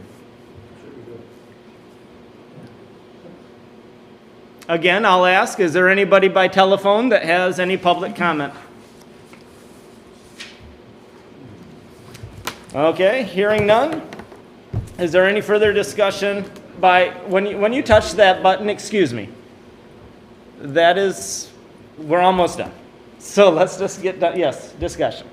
I just have a comment regarding our technology, and it's very frustrating for everybody all around. I do not like the idea that people cannot dial in with their phone and just listen to the whole meeting.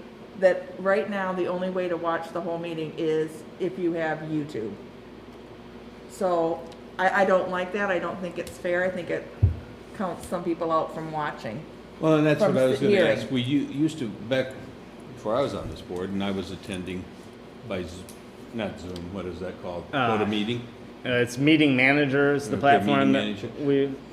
we, And, you know, I could be present and watch and listen, and it wasn't that bad. Now, maybe as you add more people, maybe it deteriorates. I don't know, but I thought that's what we actually authorized money for, was to improve our technology so that not only would we be out on YouTube and archived there, but I thought we were going to have a better system. and we're in the process. Okay. I mean, that's That's the what I unfortunate, thought. and trust me, I don't think that there's a single individual that sits at this table that gets more frustrated with any technological failures than myself. Yeah. Because I just happen to be that guy that's trying to operate 20 different things. So yes, there's no perfect solution. It's a good conversation. In rural northeastern Michigan, we can make our system as sound as it can possibly be. And that will never negate communication gaps or errors or failure. Because Well, I get that if people It's- leave their mics open at their end, the public, then that's an interference with it, but we gotta have a muting capability until we're ready and with to that, allow them to talk. as it stands right now, we can mute everybody. The bigger problem is, and I think we've already discussed it, as we finalize this growing pain of modernization, is actually having an employee do the moderating. I think it was Steve that mentioned that at our meeting when we authorized those funds, is we would have to have someone other than you. Oh, and I Just like they had I IT want in to, their I want to city jump meeting. off this, like I want to jump off every committee. Yeah. I mean, yeah, I would love to free up the time to actually, instead of making sure this and this and this and this aren't working, participate the way I should. Well, hopefully when Michelle gets a secondary, administrative- second person, yes. that person can Oh, assist us. well, trust me, You know, I I'm mean, behind that wagon We're 112%. gonna have to authorize some overtime for that, I'm But sure. why but- couldn't it be, Lynn? Well, I think no matter who it just ends up saying. being, I think we'll have somebody, Right. because it doesn't mean no justice to run this meeting and then also try to run the online portions. It gets. No, we need to have actually 2 people. We need to have a backup, cross-train people on how to run this. So, That okay. was just my point. Nope, You should I'm, be able to dial in. so yeah, I mean, I think it's all good conversation. I don't know. I think that's where, I know that we've had these discussions already with IT. I'm not opposed to having every available format for people. I mean, But if the people, the same thing will apply to the telephone. That's a far fetch for me, knowing that in today's society, seemingly everybody has a cell phone. Not that everybody does, but we're never gonna get 100%. And as long as we understand that, we but can right make now, people ourselves. can't even call in and listen to the meeting. Right, well, we have a lack of infrastructure, because I live a mile down the Yeah. road, and I can't even get fiber by my house, I can't get natural gas, and I'm 3 miles from the hospital. So, you know, there's areas all over this county that are like that, where you can't get cell service, just basic stuff, so. I don't know how we address that, but that's something that needs to be addressed in this county as well. Well, yeah, I mean, that's been a program for the past 2 years, is rural development and expansion of fiber optic capabilities. Just saw something in the paper the other day that was, of course, in the next 10 years, they're gonna be putting a fair amount of money into internet capability in those remote areas. Yeah, well, and that's a perfect point, because remote area. Cash's remote area is literally right around the corner. It is. I mean, Yes, he's right. he lives on pavement and he can't get anything. Well, you still. I want to say something, but I'm not. It's been a long meeting, but before Russ pulls that trigger, if there's no other discussion, maybe we should adjourn. Just one. Okay, by all means. I've been meeting, I've been emailing, and Michelle got my email earlier. Oh, I had asked J.R. Henry to give us an update, because I've got a meeting tonight. And basically, he gave me a spreadsheet that, in his estimation, the level of information that is available to him, and that information that we've gotten to him was so inadequate that he can't make heads or tails out of it, nor does he think anybody could make heads or tails out of it. And so I have to wonder right now, given what we're going through, if we shouldn't at least just apply the brakes right now. I don't see any reason, unless I can be persuaded otherwise, that we should continue to try to find out whether or not we're making any money or losing money on non-emergency transport, because the availability of information just simply isn't there. Now, can I ask one quick question? Sure.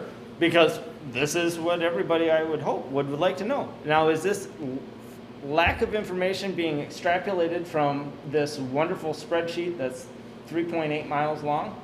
Is that where they can't get good information? Well, I would think he can't get all the information because it hasn't been kept track of in a detail.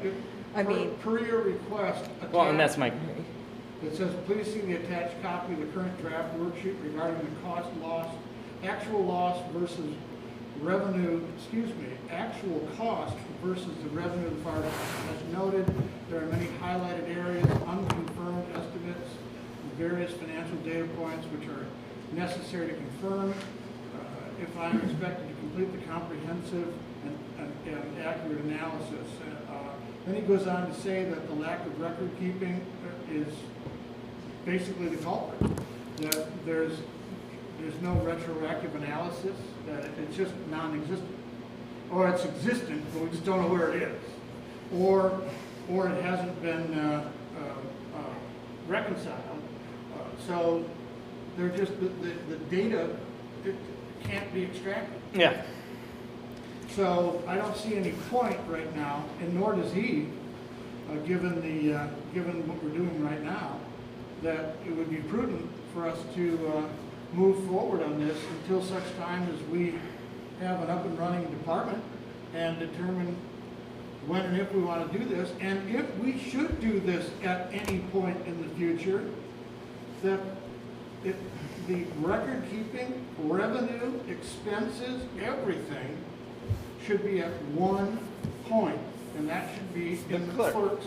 I was gonna say, Because currently, all those, and that's my question, because all that failure falls back to the fact that it wasn't historically It in makes no clerk's. sense. We have essentially two From day books. one, they did all their own record That can't be keeping. done that way, because all we get is conclusions about what what the benefits or lack Right. thereof are. Yeah, we don't even get conclusions. Well, I got conclusions after one meeting, but. And so, yeah, So- if nothing else, this is an absolute clear signal that record keeping needs to be done at a point of expertise. So I wish that you would have, when I was going through the amendments of the agenda, added that, because I just got it. we're in discussion and can't take any action We can- upon I think that could come out of the ad hoc We can committee. bring it back That's up. what I believe, is that.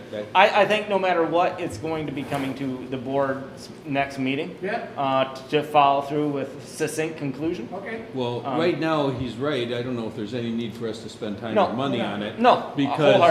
So would there be a consensus I think of this group? One of us we offered a resolution that was passed about ending transfers. Right. Yeah, that's done. And so that's done for the foreseeable future. Yeah. I don't think we put an end date on that. No, We that have to change our that- licensing to do it again.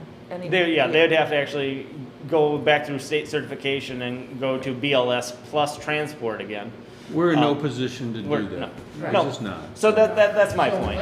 we don't really need to do anything on this right now, but I would love to be able to bring it back up. and put it I would love officially for, on the I would record. love for you to put it officially, because I think we could take a consensus. We can't take any and make any action out of Do you want me to put discussion. it as old business on the I- next agenda? Please. Yeah. So, wonderful.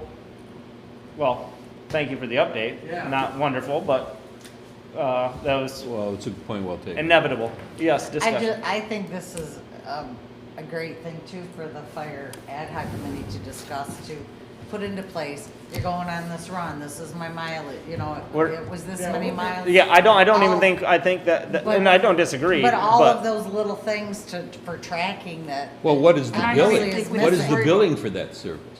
I mean, what more do we need to know except how much is billed for that service? How much did we collect?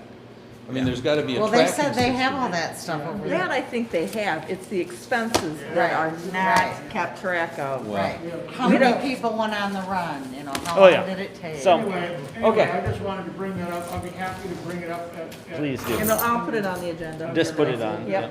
Just put it on. Is there any other discussion for the betterment of the order before Russ's parting words? If Parting not, words, I would entertain a motion to adjourn. So moved. We have a motion on the table to adjourn. We have support. Any further discussion? No, further support. All those in favor of adjourning signify by saying aye. Aye. Aye. Oppose the same. Meeting adjourned at 9.